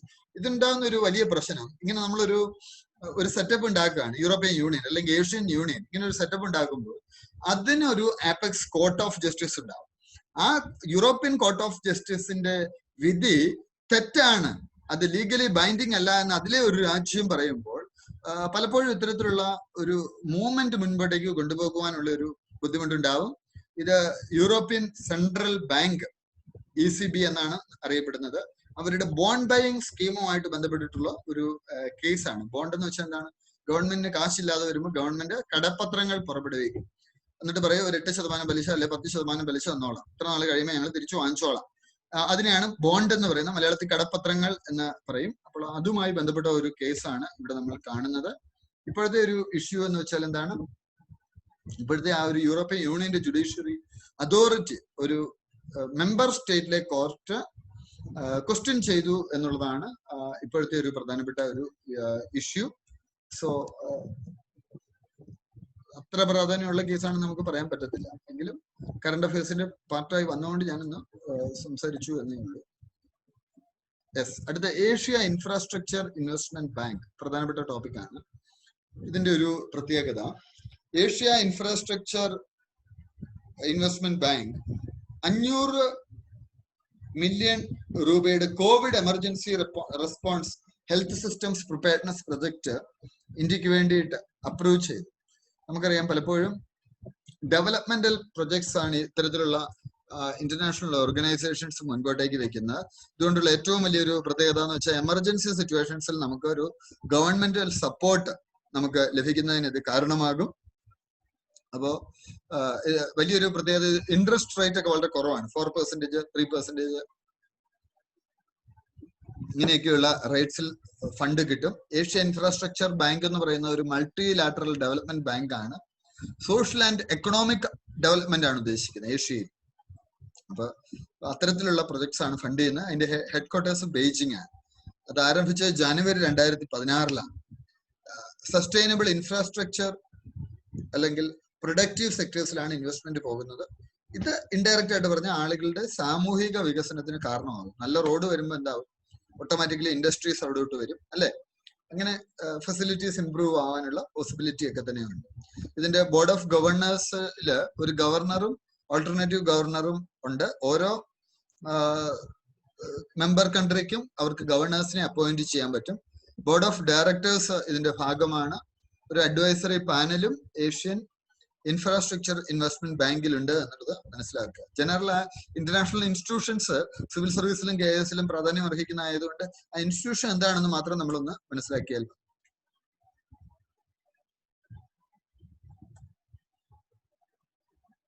അടുത്ത ഒരു പ്രധാനപ്പെട്ട വാർത്തയാണ് ഷേഗദ്കർ കമ്മിറ്റി. നമുക്കറിയാം ഇന്ത്യയുടെ ഡിഫൻസ് എക്സ്പെൻഡിച്ചേഴ്സിലേക്ക് കിടക്കുമ്പോൾ ഇന്ത്യയുടെ ഡിഫൻസ് എക്സ്പെൻഡിച്ചറിൽ വലിയൊരു ശതമാനവും നമ്മൾ സ്പെൻഡ് ചെയ്യുന്നത് എന്തിനു വേണ്ടിയിട്ടാണ്? എക്യുപ്മെന്റ് പർച്ചേസ് എന്നതിനേക്കാൾ കൂടുതൽ പലപ്പോഴും സാലറിയിലേക്ക് പോകും. ഇന്ത്യൻ സിവിൽ സർവീസ് പോലെ തന്നെ UPSC നടത്തിക്കൊണ്ടിരുന്ന ഒരു പരീക്ഷയാണ് എന്താണ്? ഇന്ത്യൻ എഞ്ചിനീയറിംഗ് സർവീസസ്, അല്ലെ? അപ്പൊ ഇന്ത്യൻ മിലിറ്ററി എഞ്ചിനീയറിംഗ് സർവീസസിൽ 9304 പോസ്റ്റുകൾ ഇന്ത്യൻ ഡിഫൻസ് മിനിസ്റ്ററുടെ പേരെന്താ? റേഡിയൻ സിംഗ് എന്നാണോ? യൂണിയൻ ഡിഫൻസ് മിനിസ്റ്റർ ആയിട്ടുള്ള രാജ്നാഥ് സിംഗ്. റേഡിയൻ സിംഗ് എന്നാണ് ഇവിടെ നമ്മൾ തെറ്റായിട്ടാണ് അടിച്ചിട്ടിരിക്കുന്നത്. പക്ഷെ നിങ്ങൾ തെറ്റ് കണ്ടാലും നിങ്ങൾ ഐഡന്റിഫൈ ചെയ്യും. രാജ്നാഥ് സിംഗ് അപ്രൂവ് ചെയ്തു. ഇംപ്ലിക്കേഷൻസിലേക്ക് പോയി കഴിഞ്ഞാൽ എന്താണ്? 9000-ഓളം പോസ്റ്റുകൾ നമ്മൾ കട്ട് ചെയ്ത് കളഞ്ഞു. ഇതുകൊണ്ടുള്ള ഗുണം എന്താണ്? നമ്മുടെ നിങ്ങൾ മ്യൂട്ട് ചെയ്തിട്ടുണ്ടേ. Almost 70% of the budget, defence ബജറ്റില് സാലറീസ് ആൻഡ് അലവൻസസ് ആയിട്ടാണ് പോകുന്നത്. അപ്പൊ ഇൻഫ്രാസ്ട്രക്ചറൽ ഡെവലപ്മെന്റിലേക്ക് കാര്യമായ ഫണ്ട് പോകുന്നത്. ഇത് വലിയൊരു വിഷയമാണ്. പ്രത്യേകിച്ച് നമുക്കറിയാം അൺനെസസറി എംപ്ലോയ്മെന്റ് ആണ് ഇന്ത്യയുടെ ഏറ്റവും വലിയൊരു ശാപം എന്ന് പറയുന്നത്. ആവശ്യത്തിൽ കൂടുതൽ ആളുകൾ ഇവിടെ ഉണ്ട്. Yes or no? ഉണ്ടോ? ഇത്ര ആളുകൾ വേണോ? വേണ്ട. ഉണ്ട്. പ്രത്യേകിച്ചും ഞാനത് പലപ്പോഴും പങ്കുവച്ചിട്ടുള്ള കാര്യമാണ്. വിദേശ രാജ്യങ്ങളിലൊക്കെ പോകുമ്പോൾ കഴിഞ്ഞ വെക്കേഷന് സ്പെയിനിൽ ഒരു സ്ഥലത്ത് പോയി, മല്ലോർക്ക എന്ന് പറഞ്ഞ സ്ഥലത്താണ്. അവിടെ ഒരു റിസോർട്ടിൽ പോയപ്പോൾ അവിടെ 250 ആൾക്കാർ അവിടെ താമസിക്കുന്നുണ്ട്. ആ റിസോർട്ടിൽ എത്ര വലിയ പോപ്പുലേഷൻ ആണെന്നല്ലോ. ഇവിടെ ആകെപ്പാടെ സ്റ്റാഫ് എന്ന് പറയുന്ന ഒരു 5-6 പേര്. മിനിമം സ്റ്റാഫിൽ അവർ കാര്യങ്ങൾ മാനേജ് ചെയ്യാൻ. പലപ്പോഴും ഇവിടെ ഇൻഫ്രാസ്ട്രക്ചർ ഡെവലപ്മെന്റ് ആവശ്യത്തിന് കാണത്തില്ല. ആ പൈസ എല്ലാം ഈ സാലറി ആയിട്ട് പോകും. അപ്പൊ ഇതൊരു ഈ ഷെഗദ്കർ കമ്മിറ്റിയുടെ റിപ്പോർട്ട് നല്ലതാണ്. ഷെഗദ്കർ കമ്മിറ്റിയുടെ റിപ്പോർട്ടിന്റെ അടിസ്ഥാനത്തിലാണ് നമ്മൾ കളഞ്ഞിരിക്കുന്നത് എന്നുകൂടി ഒന്ന് മനസ്സിലാക്കുന്നത് നന്നായിരിക്കും. യെസ്, കമ്മിറ്റി പറഞ്ഞിരിക്കുന്നത് എന്താണ്? കമ്മിറ്റിയുടെ ഇംപ്ലിമെന്റേഷൻ പറയുന്നത് optimisation of signals establishments to include radio monitoring companies, corps, air support signal regiments. ഇതൊക്കെ ഇൻഫ്രാസ്ട്രക്ചറാണ്. മിലിറ്ററിക്ക് അഡ്വാൻസ്മെന്റ് കിട്ടാൻ വേണ്ട ഇൻഫ്രാസ്ട്രക്ചറാണ്. അപ്പൊ ഈ signals regiments, composite signal regiments ഇതൊക്കെ ഡെവലപ്പ് ചെയ്യണം. Repair restructuring of repair echelons in the army to include base workshops, advance base workshops and station workshops in the field army. ഇപ്പോഴത്തെ വർക്ക്ഷോപ്സ് റീസ്ട്രക്ചർ ചെയ്യും. Redeployment of ordnance echelons into vehicle depots, ordnance ഡിപ്പോട്ട്സ്, അതിന്റെയൊക്കെ റീസ്ട്രക്ചറിങ്ങിനെ കുറിച്ച് അവർ പറയുന്നു. Better utilization of supply and transportation and animal transport units. Closure of military farms and army postal establishment in peace locations. ഇതിന്റെ ഒന്നും ആവശ്യമില്ല, unnecessary ആണ്. മിലിറ്ററി ഫാംസ് ഇതൊന്നും മിലിറ്ററി നടത്തേണ്ട കാര്യമില്ല, റൺ ചെയ്യേണ്ട കാര്യമുണ്ടോ? അൺനെസസറി കോസ്റ്റ് ആണ്. അതുപോലെ പീസ് ലൊക്കേഷൻസിൽ ആർമി പോസ്റ്റൽ എസ്റ്റാബ്ലിഷ്മെന്റ്സിന്റെ ആവശ്യമില്ല. ദെൻ എന്താണ് കാര്യം? മിലിറ്ററി ആയിട്ട് ബന്ധപ്പെട്ട കാര്യങ്ങളൊക്കെ നിങ്ങൾ പഠിക്കണം കേട്ടോ. എന്താ കാര്യം? ഏതൊക്കെ സർവീസ് ഉണ്ട്? സിവിൽ സർവീസുകാർ പോകുന്ന സർവീസ് ഏതൊക്കെയാ ഉള്ളത്? മിലിറ്ററി ആയിട്ട് ബന്ധപ്പെട്ട്. സ്ക്രീൻ ഒന്ന് ഷെയർ ചെയ്യാവോ? സ്ക്രീൻ കാണുന്നില്ലേ? ഇല്ല. നിങ്ങൾ ആരും കാണുന്നില്ല? ജിഷ കാണുന്നില്ലേ? ഇവരെല്ലാം കാണുന്നുണ്ട്. ജിഷ ഫോണിൽ നിന്നാണോ കയറിയ? ഇതിൽ നിന്നാണോ? ലാപ്ടോപ്പിൽ ഫോണ് കാണേണ്ടതാണല്ലോ, സാധാരണ കാണുന്നതല്ലേ? കാണുന്നുണ്ടല്ലോ. കാണുന്നുണ്ട്, ഇവരെല്ലാം കാണുന്നുണ്ട്. ഞാൻ കണ്ടന്റ് അയച്ചുതരാം, ലാസ്റ്റ് അയച്ചുതരാം. ഓക്കെ. സിവിൽ സർവീസില് 2 പ്രധാനപ്പെട്ടത് ഇന്ത്യൻ ഡിഫൻസ് ഫാക്ടറി സർവീസ് ഉണ്ട്, വളരെ പവർഫുൾ ആയിട്ടുള്ള സംഗതിയാണ്. അതുപോലെ ഡിഫൻസ് എസ്റ്റേറ്റ് സർവീസ് ഉണ്ട്, ഡിഫൻസ് അക്കൗണ്ട് സർവീസ് ഉണ്ട്. ഈ 3 എണ്ണം ഡിഫൻസിലെ പവർഫുൾ പോസ്റ്റിലേക്ക് നിങ്ങൾക്ക് വരാനുള്ള അവസരങ്ങളാണ് കേട്ടോ. അപ്പം ഇന്ത്യൻ ഇൻഫർമേഷൻ സർവീസുകാരും ചിലപ്പോൾ ഡിഫൻസ് PROമാരായിട്ടൊക്കെ അപ്പോയിന്റ് ചെയ്യപ്പെടാറുണ്ട്. ഇനി അടുത്തത് നമ്മൾ കാണുന്നത് പ്രൈം മിനിസ്റ്ററുടെ റിസർച്ച് ഫെലോഷിപ്പ് സ്കീമിനെ കുറിച്ചാണ്. നമുക്കറിയാം ഇന്ത്യയിൽ ഒരുപാട് സ്കീംസ് ഉണ്ട്. പലരും ഇതൊന്നും പലരും അവെയർ അല്ല, ഇങ്ങനെ സംഗതികൾ ഉണ്ട് എന്ന് പോലും പല ആളുകൾക്കും അറിയില്ല. ധാരാളം നല്ല മികച്ച സ്കീമുകളുണ്ട്. പ്രത്യേകിച്ചും റിസർച്ച് റിലേറ്റഡ് ആയിട്ട് പോകാൻ ആഗ്രഹിക്കുന്ന ധാരാളം ആസ്പിരൻസ് നമ്മുടെ അക്കാഡമിയിൽ തന്നെ ഉള്ള ധാരാളം ആസ്പിരൻസ് ഉണ്ട് അല്ലെ? റിസർച്ചിലും ഒക്കെ താല്പര്യമുള്ള ആളുകളുണ്ട്. നിങ്ങൾക്കൊക്കെ നോക്കാൻ പറ്റുന്ന ഒരു മികച്ച സ്കീമാണ്. ഈ സ്കീമിന്റെ ഇപ്പോഴത്തെ പ്രത്യേകത ഫണ്ട് കൂട്ടിയിട്ടുണ്ട്. അപ്പൊ അതിലെന്താണ് വന്നിരിക്കുന്നത്? Prime ministers research fellowship scheme ministry of HRD ആണ്. അവര് കൊണ്ടുവന്നിരിക്കുന്നത് students from any recognised university എന്നാണ് പറഞ്ഞിരിക്കുന്നത്. നേരത്തെ IIT, IISc, NIT, ISER, IEST, IITs ഇവർക്ക് മാത്രമേ ഇതിന് അപ്ലൈ ചെയ്യാൻ പറ്റുള്ളായിരുന്നു. ഇപ്പൊ ഏത് യൂണിവേഴ്സിറ്റി പഠിച്ച ആളുകൾക്കും ഇത് അപ്ലൈ ചെയ്യാം. ഗേറ്റ് സ്കോർ 750 വേണമെന്നായിരുന്നു നേരത്തെ, അത് 600 ആയിട്ട് കുറച്ചിട്ടുണ്ട്. 2 ചാനൽസ് എൻട്രീസ് ഉണ്ട്, ഡയറക്റ്റ് എൻട്രി ഉണ്ട്, ലാറ്ററൽ എൻട്രി ഉണ്ട്. നാഷണൽ ഇൻസ്റ്റിറ്റ്യൂട്ട് ഓഫ് ടെക്നോളജീസ് അത് എന്താണ് PMRF ഗ്രാൻഡിങ് ഇൻസ്റ്റിറ്റ്യൂഷനായി മാറിയിട്ടുണ്ട്. അപ്പോ ഇതുകൊണ്ടുള്ള ഒരു ഗുണം, പ്രത്യേകിച്ചും ഈ കോവിഡ് കാലഘട്ടത്തിൽ ലോകമെമ്പാടും ചർച്ച ചെയ്തൊരു കാര്യമാണ് റിസർച്ചിൽ കൂടുതൽ ആളുകൾ കടന്നു വരുന്നത്. നമ്മുടെ നാട്ടിൽ പലപ്പോഴും ഇല്ലാത്ത ഒരു സംഗതിയാണ് റിസർച്ച് എന്ന് പറയുന്നത്. സോ റിസർച്ചിന് വലിയ ഫോക്കസ് കൊടുക്കണം. റിസർച്ചിലൂടെ മാത്രമേ ഒരു രാജ്യം ഡെവലപ്മെന്റിലേക്ക് പോകത്തുള്ളൂ. റിസർച്ചിലേക്ക് നിങ്ങളുടെ ഫോക്കസ് കൂടുതൽ കൊണ്ടുവരണം. അതിനൊക്കെ വേണ്ടി ഗവൺമെന്റ് കൊണ്ടുവന്നിരിക്കുന്ന ഒരു പ്രോഗ്രാമാണ് prime ministers research fellowship scheme എന്ന് പറയുന്നത്. ഇത് പ്രകാരം സ്റ്റുഡൻസിന് PhD-യിലേക്ക് ഡയറക്റ്റ് അഡ്മിഷൻ ലഭിക്കും. അതായത് ഇപ്പൊ ധാരാളം യൂണിവേഴ്സിറ്റീസിലുള്ള ഒരു പ്രോഗ്രാമാണ്. അവർക്കൊരു ഇന്റഗ്രേറ്റഡ് PhD, അവർക്ക് ഡിഗ്രി PG + PhD ചെയ്യാനുള്ള ഒരു അവസരം കൊടുക്കുന്നുണ്ട്. സോ ഇപ്പോൾ അതിൽ സാധാരണ യൂണിവേഴ്സിറ്റീസ് കൂടി ഇൻക്ലൂഡഡ് ആണ് എന്നുള്ളതാണ് നിങ്ങളിപ്പോൾ മനസ്സിലാക്കേണ്ട ഒരു സംഗതി എന്ന് പറയുന്നത്. റിസർച്ച് ഗ്രാന്റ് ഓഫ് 2 lakh ആണ് പലപ്പോഴും ഫെലോസിന് ലഭിക്കുക ഇത്തരത്തിലുള്ള റിസർച്ച്. അടുത്ത മിഷൻ സാഗർ. നമുക്കറിയാം ഇന്ത്യയുടെ പുതിയൊരു ഫോറിൻ പോളിസിയാണ് ലുക്ക് ഈസ്റ്റ് പോളിസി. അപ്പൊ നമ്മുടെ നെയ്ബറിംഗ് കൺട്രീസ്, പ്രത്യേകിച്ചും ഈസ്റ്റേൺ നെയ്ബേഴ്സിന് നമ്മൾ വലിയൊരു പ്രാധാന്യം കൊടുക്കുന്നുണ്ട്. ഈസ്റ്റേൺ ഇന്ത്യൻ ഓഷ്യനിലുള്ള കൺട്രീസുമായി ബന്ധപ്പെട്ട ഒരു മിഷനാണ് മിഷൻ സാഗർ എന്ന പേരിൽ അറിയപ്പെടുന്നത്. അപ്പൊ മിഷൻ സാഗറിൽ വരുന്നത് ഇന്ത്യൻ ഓഷ്യനിലുള്ള 5 ഐലൻഡ് നേഷൻസിന് നമ്മൾ സപ്പോർട്ട് എത്തിച്ചു കൊടുത്തു. അത് ഏതൊക്കെയാന്ന് ചോദിച്ചാൽ മാൽദീവ്സ്, നമുക്ക് ഹിസ്റ്റോറിക്കലായിട്ട് വലിയ ടൈപ്പ് ഉള്ള ഒരു രാജ്യമാണ് മാൽദീവ്സ്. ഇന്ത്യയുടെ ഏറ്റവും ട്രസ്റ്റഡ് അലൈ എന്ന് വേണമെങ്കിൽ വിശേഷിപ്പിക്കും. ഓൾമോസ്റ്റ് മാൽദീവ്സിന്റെ കാര്യങ്ങളെല്ലാം നടത്തുന്നത് നമ്മളാണ്. ഇന്ത്യൻ പ്രൈം മിനിസ്റ്ററായിട്ട് ശ്രീ നരേന്ദ്രമോദി അധികാരത്തിലേറ്റ ഉടനെ ഇത്തവണ അദ്ദേഹം വിസിറ്റ് ചെയ്തതും ആദ്യമായി മാൽദീവ്സ് ആയി. അതുപോലെ മൗറീഷ്യസിലേക്ക് നോക്കുകയാണെങ്കിൽ ഹിന്ദു പോപ്പുലേഷൻ ഏറ്റവും കൂടുതലുള്ള, അല്ലെങ്കിൽ ഇന്ത്യക്കാർ ഏറ്റവും കൂടുതലുള്ള ഒരു നാടുകൂടിയാണ് മൗറീഷ്യസ്. ഹിന്ദിയാണ് സംസാരിക്കുന്നത് വലിയൊരു ഭാഗവും, സ്കിൻ ടോണും ഒക്കെ നമ്മളെ പോലെ തന്നെയാണ്. അപ്പൊ അങ്ങനെയൊക്കെയുള്ള ഒരു ഗ്രൂപ്പാണ് മൗറീഷ്യസ്. അതുപോലെ സെയ്ഷൽസ്, മഡാഗസ്കർ, കോമറോസ്. അപ്പൊ കോമറോസ് ഒക്കെ നിങ്ങൾ എത്ര പേര് കേട്ടിട്ടുണ്ടെന്ന് അറിയത്തില്ല. അപ്പൊ ഈ ഇത്രയും രാജ്യങ്ങളിലേക്ക് കോവിഡിനെ പ്രതിരോധിക്കാനായിട്ട് food, tablets, ayurvedic medicines, medical assistance ഒക്കെ ആയിട്ട് ഷിപ്പ് പോയി. INS കേസരിയാണ് പോയത്.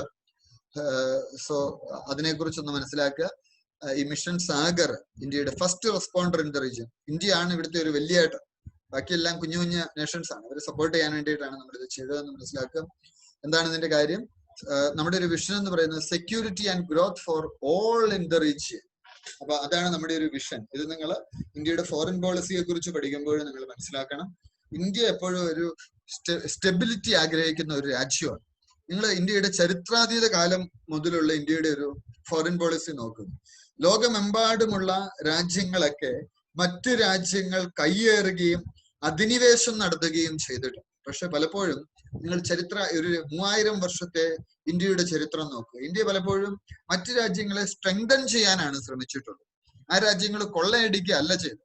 ഇന്ത്യൻ ചക്രവർത്തിമാര് പലപ്പോഴും ഇന്ന് കംബോഡിയയുടെ ഭാഗം വരെയുള്ള ഭാഗത്തൊക്കെ ഭരണം നടത്തിയിട്ടുണ്ട്. പക്ഷെ അവരാരും ആ രാജ്യത്തെ നശിപ്പിച്ചില്ല. മറിച്ച് എന്താ ചെയ്തത്? ആ രാജ്യത്തെ സംസ്കാരത്തെ അവര് കൂടുതൽ പരിപോഷിപ്പിക്കുകയായിരുന്നു ചെയ്തത്. അപ്പൊ അങ്ങനെ ലോകത്തിനൊരു പോസിറ്റീവ് കോൺട്രിബ്യൂഷൻ നൽകുന്ന ഒരു പാരമ്പര്യം ഇന്ത്യക്ക് ചരിത്രാതീത കാലം മുതൽ തന്നെ, അല്ലെങ്കിൽ ശതകങ്ങളായിട്ട് തന്നെ ഇന്ത്യക്ക് അത്തരത്തിലുള്ള ഒരു പാരമ്പര്യമുണ്ട്. ആ പാരമ്പര്യമാണ് ഇന്നത്തെ ആധുനിക ഇന്ത്യൻ ഗവൺമെന്റും ചെയ്യുന്ന. അതാണ് നമ്മുടെ ചുറ്റുപാടുമുള്ള സ്ഥലങ്ങൾക്ക് സ്റ്റെബിലിറ്റി ഉണ്ടാക്കുക, ഗ്രോത്തിന് അവരെ സഹായിക്കുക. അതാണ് നമ്മുടെ ഒരു വൈവിധ്യമാർന്ന സംസ്കാരത്തിന്റെയും കൂടി പ്രത്യേകത എന്ന് പറയുന്നത്. എല്ലാത്തിനെയും ഉൾക്കൊണ്ടുകൊണ്ട് എല്ലാവർക്കും വേണ്ട ഒരു അഭിവൃദ്ധി, അല്ലെ? ലോക സമസ്ത സുഖിനോ ഭവന്തു എന്നുള്ളതാണ് നമ്മുടെ മന്ത്രം തന്നെ. അപ്പൊ ആ മന്ത്രം നമ്മുടെ ഫോറിൻ പോളിസിയുമായിട്ട് കണക്റ്റഡ് ആണ്. അത്തരത്തിൽ ആ ഒരു ഇനിഷ്യേറ്റീവ് ആണ് ഇത്തരത്തിൽ ഇന്ത്യ നടത്തിയിട്ടുള്ളത് എന്നുകൂടി നിങ്ങൾ മനസ്സിലാക്കുക. മിഷൻ സാഗർ പ്രകാരം ചെയ്തത് എന്ന് മനസ്സിലാക്കുക. അതാണ് നമ്മുടെ കപ്പലുകൾ. ഈ കപ്പലാണ് പോയിട്ടുള്ളത്.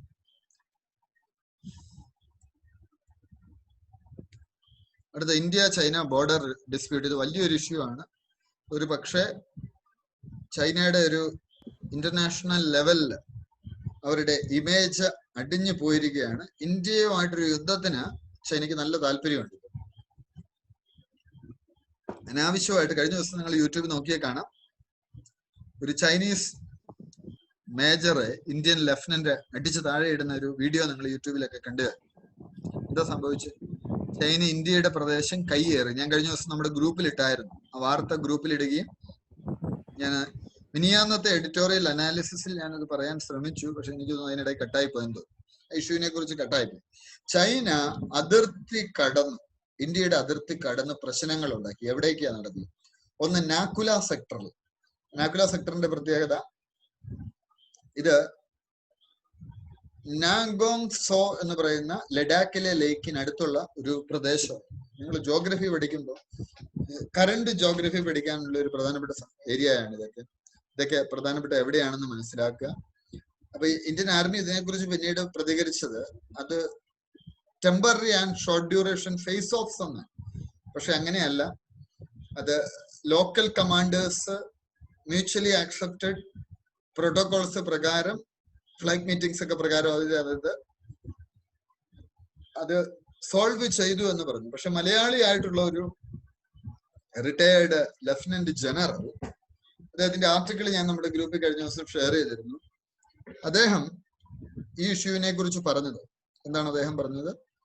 അദ്ദേഹം പറഞ്ഞത് ചൈനയ്ക്ക് നമുക്കറിയാം കൊറോണ വൈറസ് ബാധ ചൈനയിൽ നിന്ന് ഉത്ഭവിച്ച ചൈനയുടെ ഒരു ബയോളജിക്കൽ വെപ്പണാണ് എന്ന് US ഇപ്പോ ആരോപിക്കുന്നു. സത്യത്തില് ഒരു എക്കണോമിയെ തകർത്ത് ചൈന നമ്പർ 1 ആകാൻ വേണ്ടിയിട്ടുള്ള ഒരു ബയോളജിക്കൽ വെപ്പൺ ആകാനുള്ള പോസിബിലിറ്റിയും ഒക്കെ ഉണ്ട്. നമുക്കൊന്നും പറയാൻ പറ്റത്തില്ല. കാര്യം ചൈന ഈ സംഗതിക്ക് ശേഷം ചൈന ചിലപ്പോൾ ഒരു ഗ്ലോബൽ പവർ ആയിട്ട് മാറാനുള്ള പോസിബിലിറ്റി. അപ്പോ ലഫ്റ്റനന്റ് ജനറൽ ചെറീഷ് മാത്സൺ, അദ്ദേഹം മലയാളിയാണ്, റിട്ടയർഡ് ലഫ്റ്റനന്റ് ജനറലാണ്. അദ്ദേഹം പറഞ്ഞിരിക്കുന്നത് എന്താണ്? അദ്ദേഹം പറഞ്ഞത് ചൈനീസ് കടന്നുകയറ്റങ്ങളുടെ പ്രധാനപ്പെട്ട കാര്യം എന്ന് പറയുന്നത് ഇപ്പോഴത്തെ പ്രശ്നങ്ങളിൽ നിന്ന് ശ്രദ്ധ തിരിക്കുക.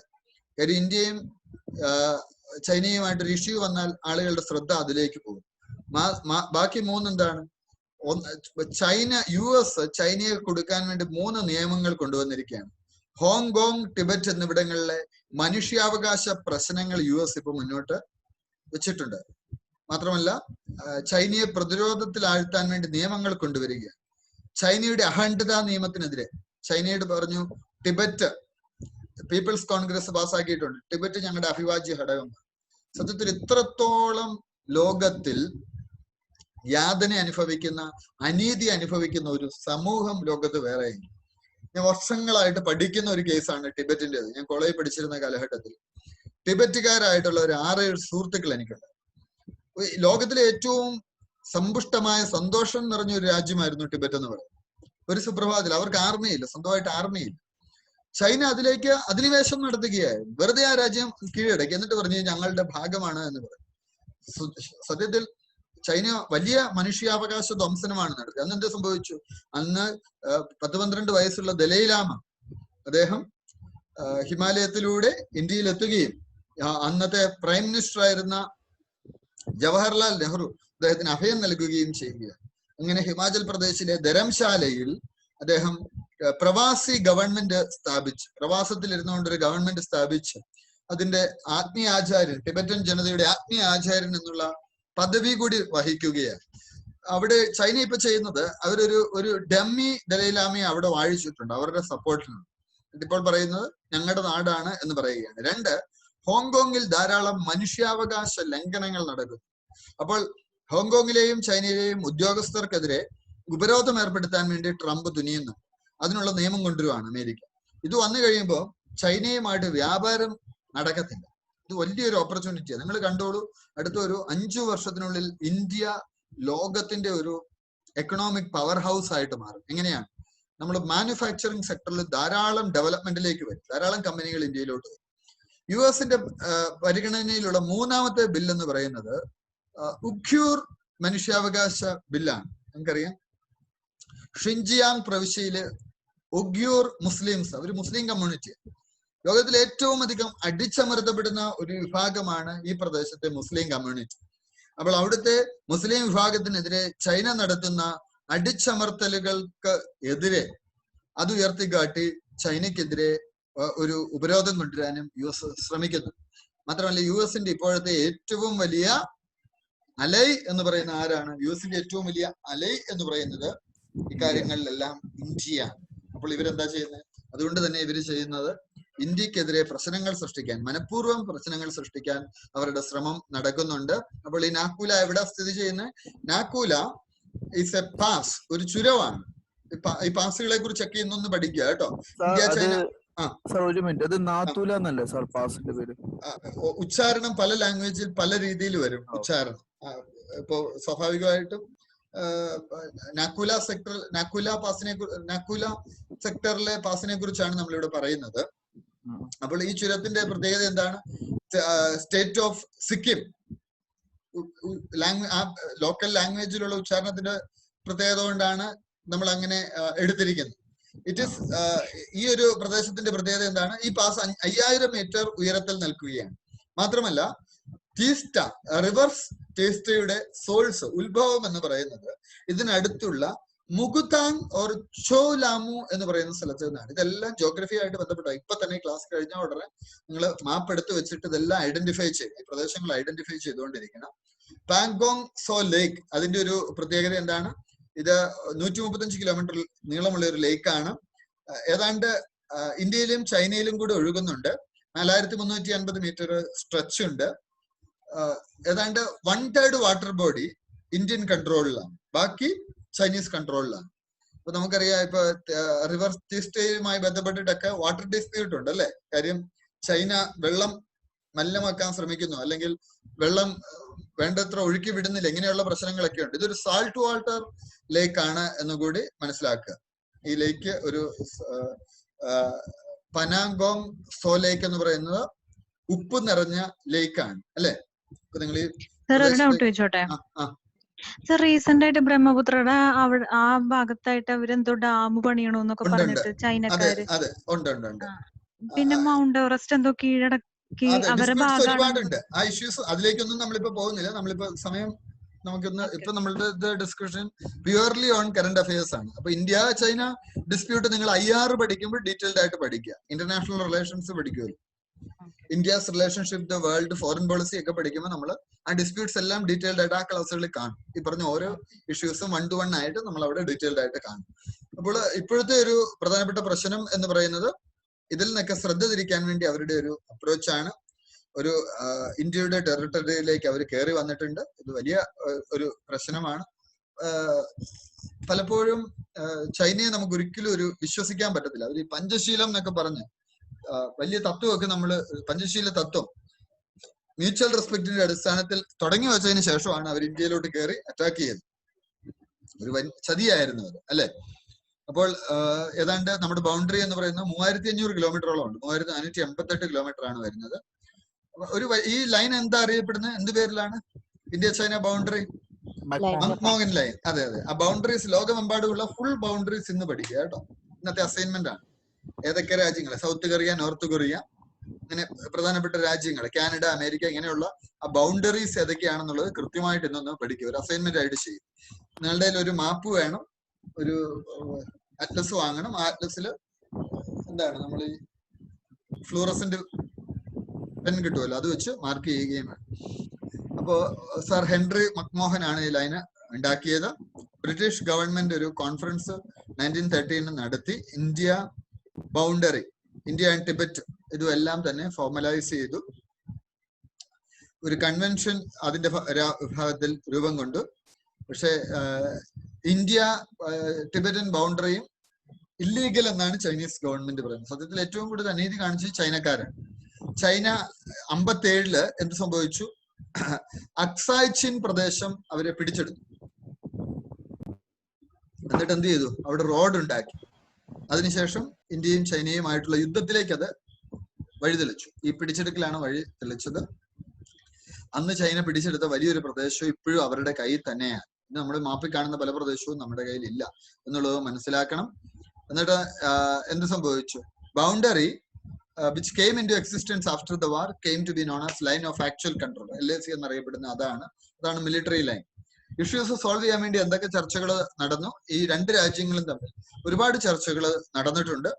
ഇത് നടന്ന പ്രദേശങ്ങൾ നിങ്ങൾ നോക്കണം. ഞാൻ ഈ അടുത്ത കാലത്ത് ഞാൻ മാർത്താണ്ഡം എന്ന് പറയുന്ന സ്ഥലത്ത് പോയി. മാർത്താണ്ഡം എവിടാന്ന് ചോദിച്ചാല് നമ്മുടെ കന്യാകുമാരി. എനിക്ക് തോന്നുന്നു നമ്മുടെ ഇദ്ദേഹം ഒരാൾ ആ നാട്ടുകാരനുണ്ട് അല്ലെ, നമ്മുടെ ക്ലാസ്സിൽ ഒരാളുണ്ട് ആ പ്രദേശത്ത് നിന്നുണ്ട്. അപ്പൊ അവിടെ ഒരു ജൈന ടെമ്പിൾ ഉണ്ട്. ജൈന ടെമ്പിളിന്റെ പേര് ചിത്രാൾ എന്നാണ്. ചിത്രാൾ റോക്ക് കട്ട്സ്. ഇതെങ്ങനെ ഒരു മുഴുവൻ കല്ലിക്കൂടെ പണിത് നമ്മൾ കയറ്റം കയറി പോകണം, നടന്നു പോകണം. അവിടെ ഇന്ത്യ ചൈന ഒരു പീസ് ടോക്ക് അവിടെ വെച്ച് നടന്നിട്ടുണ്ട്. കാര്യം ജൈന മതവും ബുദ്ധമതവും ചൈനീസ് കണക്ഷനും ഒക്കെ വെച്ചിട്ടായിരിക്കാം എന്താണെങ്കിലും അവിടെ ഒരു മീറ്റിംഗ് നടന്നിട്ടുണ്ട്. 1988 രാജീവ് ഗാന്ധി ചൈന വിസിറ്റ് ചെയ്തു. 93 ഒരു പീസ് എഗ്രിമെന്റ് സൈൻ ചെയ്തു ഇന്ത്യ ചൈനയായിട്ട്. 1996 കോൺഫിഡൻസ് ബിൽഡിംഗ് മെഷേഴ്സ് അതിനെക്കുറിച്ചുള്ള ചർച്ചകൾ നടന്നു. 2003 സ്പെഷ്യൽ റെപ്രസെന്റേറ്റീവ്സിനെ അപ്പോയിന്റ് ചെയ്തു ഒരു പൊളിറ്റിക്കൽ സൊല്യൂഷന് വേണ്ടി. 2009 2 സ്പെഷ്യൽ റെപ്രസെന്റേറ്റീവ്സും കൂടി ചേർന്ന് 17 റൗണ്ട് ടോക്സ് നടത്തി. പക്ഷെ ഇപ്പോഴും നിങ്ങൾക്കറിയാം ചൈന പലപ്പോഴും എന്താ ചെയ്യുന്നത്? ചൈന പലപ്പോഴും ചെയ്യുന്ന കാര്യം എന്താണ്? പലപ്പോഴും അവർ ചെയ്തുകൊണ്ടിരിക്കുന്ന കാര്യം എന്ന് പറയുന്നത് അവർ ഇന്ത്യയെ പ്രകോപിപ്പിക്കാൻ ശ്രമിച്ചുകൊണ്ടിരിക്കുക. അതാണ് വലിയൊരു പ്രശ്നം. ഇന്ത്യ അവർ പ്രകോപിപ്പിക്കാൻ വേണ്ടി ശ്രമിക്കുക. അവര് എന്താ ചെയ്തത്? ഈ അടുത്ത കാലത്ത് അരുണാചലിൽ നിന്നുള്ളവർക്ക് എന്ത് വിസ കൊടുത്തു?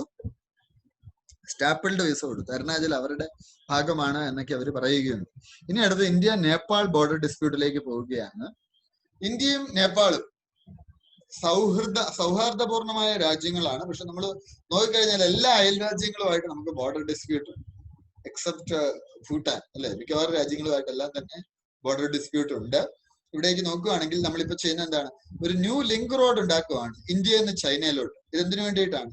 കൈലാസ് മാനസ സരോവർ യാത്രികർ ഓരോ വർഷവും ധാരാളം പേര് മരിക്കാറുണ്ട് അല്ലെ. അപ്പൊ അങ്ങോട്ടുള്ള പിൽഗ്രിംസിന്റെ യാത്രാ ദൂരം കുറയ്ക്കാൻ വേണ്ടിയിട്ടാണ് ഈ റോഡ് ഉണ്ടാക്കുന്നത്. ഈ ലിങ്ക് റോഡ് ദാർചുള എന്ന് പറയുന്ന ഉത്തരാഖണ്ഡിൽ നിന്നാണ് തുടങ്ങുന്നത്. അത് ലിപ്പു ലേക്ക് പാസിലൂടെയാണ് കടന്നു പോകുന്നത്. ആ പാസ് ഒന്ന് നോട്ട് ചെയ്യുക, ലിപ്പു ലേക്ക് പാസ്. ഇത് BDO ആണ്, BRO ആണ് പണിയുന്നത്, ബോർഡർ റോഡ്സ് ഓർഗനൈസേഷൻ ആണ് പണിയുന്നത്. അപ്പൊ നേപ്പാൾ എന്ത് ചെയ്യുന്നു, ഈ ലിങ്ക് റോഡ് ലിപ്പു ലേക്ക് പാസസ് വഴി നേപ്പാളിന്റെ ടെറിട്ടറി കൂടെ കടന്നു പോകുന്നു എന്നാണ് പറയുന്നത്. ഈ മറ്റൊരു പ്രശ്നം മാത്രമല്ല, ഇത് ഇന്ത്യയും നേപ്പാളും തമ്മിലുള്ള കോൺട്രാക്ടിന്റെ ബ്രീച്ച് ആണ് എന്നുകൂടി അവർ പറയുന്നുണ്ട്. മാത്രമല്ല അവർ പറയുന്നുണ്ട് outstanding boundary issues on Kalapani. അവിടെയാണ് ഈ കാലാപാനി എന്ന് പറയുന്ന സ്ഥലത്താണ് ലിപ്പുലേക്ക് ഉണ്ടാവുന്നത്. ലിപ്പുലേക്ക് സ്ഥിതി ചെയ്യുന്ന അവിടെയാണ്. കാലാപാനിയിലും സുസ്റ്റയുമായി ബന്ധപ്പെട്ടിട്ടുള്ള ബൗണ്ടറി ഇഷ്യൂസിന്റെ പാർട്ടാണിത് എന്നുകൂടിയുള്ള ഒരു ആശയം അവര് മുൻപോട്ടേക്ക് വെക്കുന്നുണ്ട്.